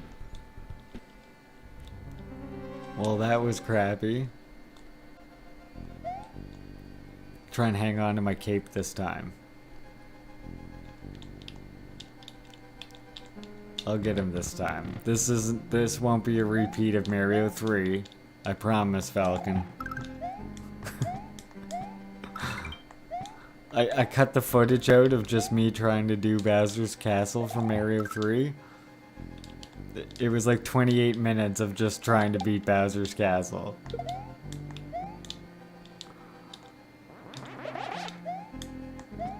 I'm glad I'm not the only one that thinks Bowser looks so bizarre in this one. It's just his sprite does not even look like the artwork. I think it was 7 that I took.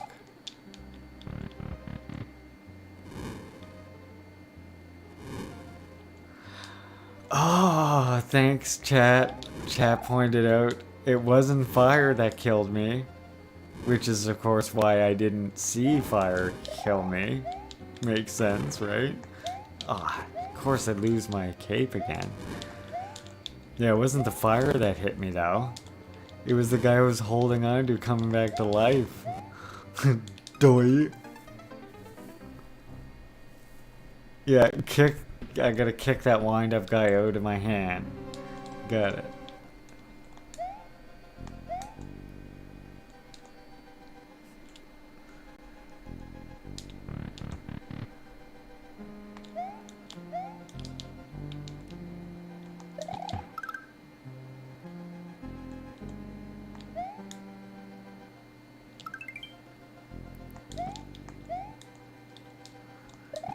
I do wonder what development, was this the same development like house that did the older Marios or Mario 3? I imagine there was a lot more people that worked on this one than the normal Nintendo Marios, I mean.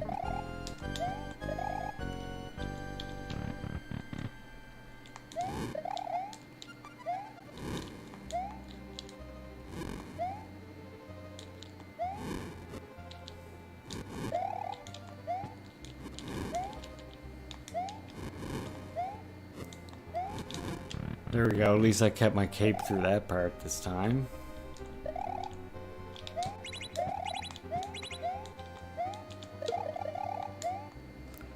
The cape is nice to have for this area, especially where it gets all like, I don't know, the amount of sprites that are in this one area makes it get a little choppy.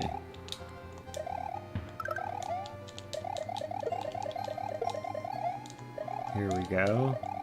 One guy left? Nope. Here we go again.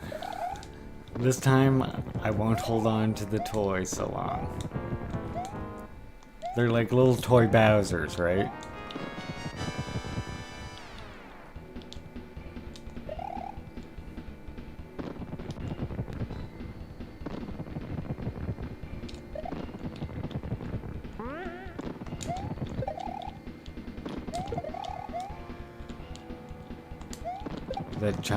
That jump was almost poorly timed.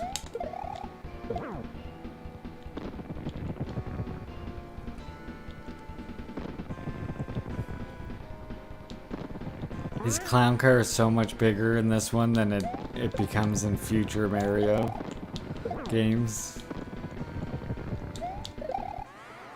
Oh, okay, right. Bye. Now I gotta watch for the fire that comes down. And if I stand right next to one, I'm safe.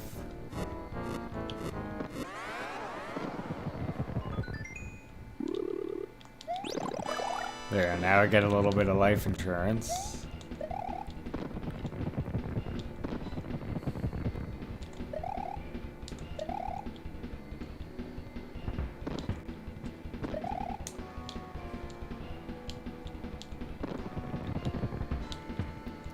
Can't remember, it's 2 or 3 balls. I think it's 2.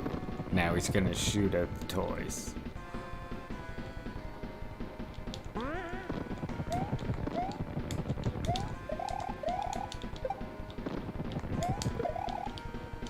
Oh, so close to hitting him with that one.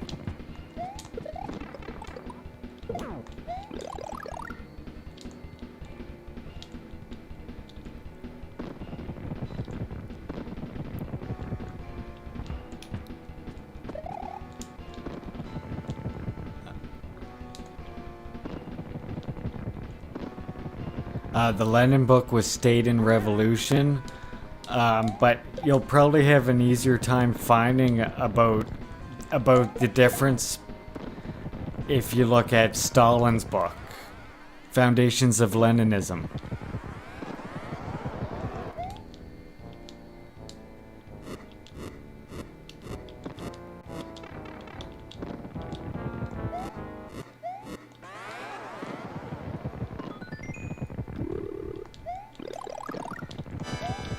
Like, for seeing what I'm talking about, Foundations of Leninism is definitely even better.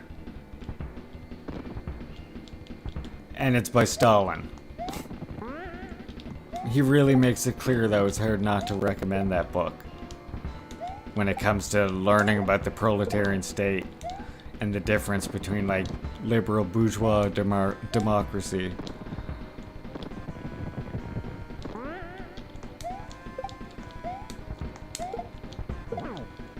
Oh, is that it? I think I killed Bowser.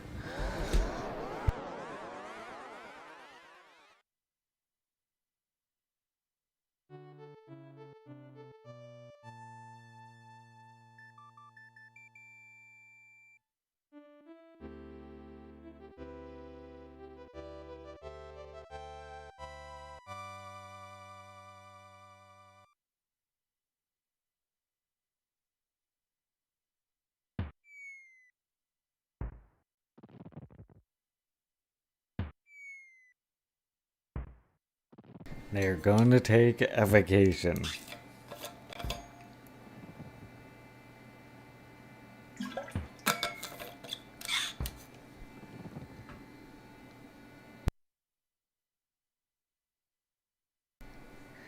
I did pretty good other than my blunder over at not even Star Road, the special area.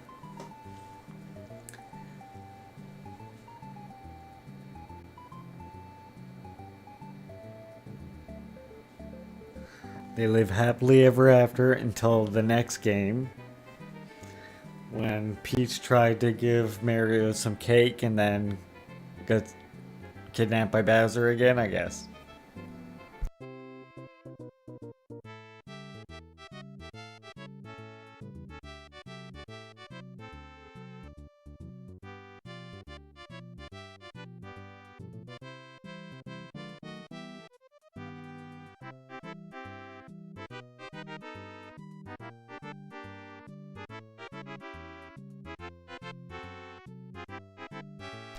I think this went fairly well overall. Now, I know I embarrassed myself by not finishing the special world, but listen to me, hear me out, chat.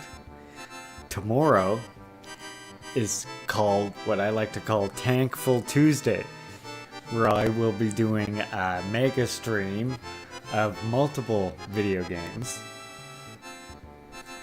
And how about in that I include giving that special world another shot? I think that seems like a good trade-off. This counts as like a complete Mario World story run, right?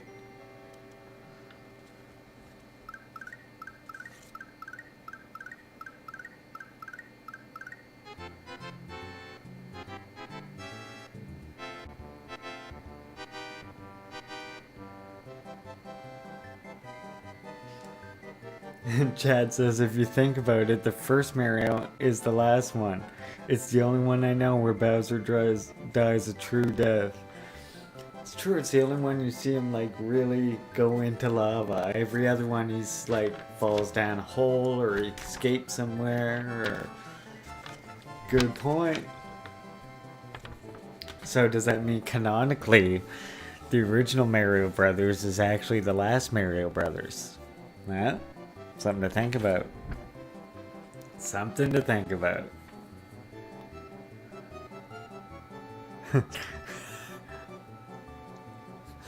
Nah, I missed into Yoshi Egg back in the cave.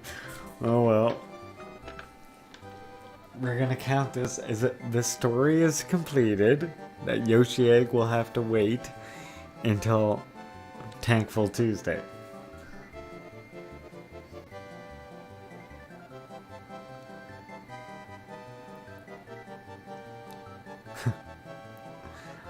I will be doing Super Mario 64. First, I have Super Mario Land 2.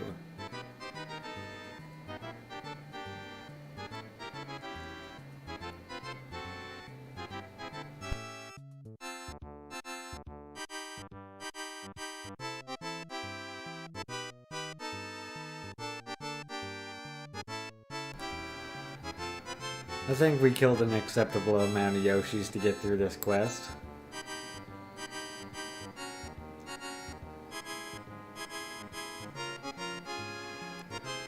So tomorrow on Tankful Tuesday, in addition to this, I also have that game I mentioned, Super Mushroom Fusion.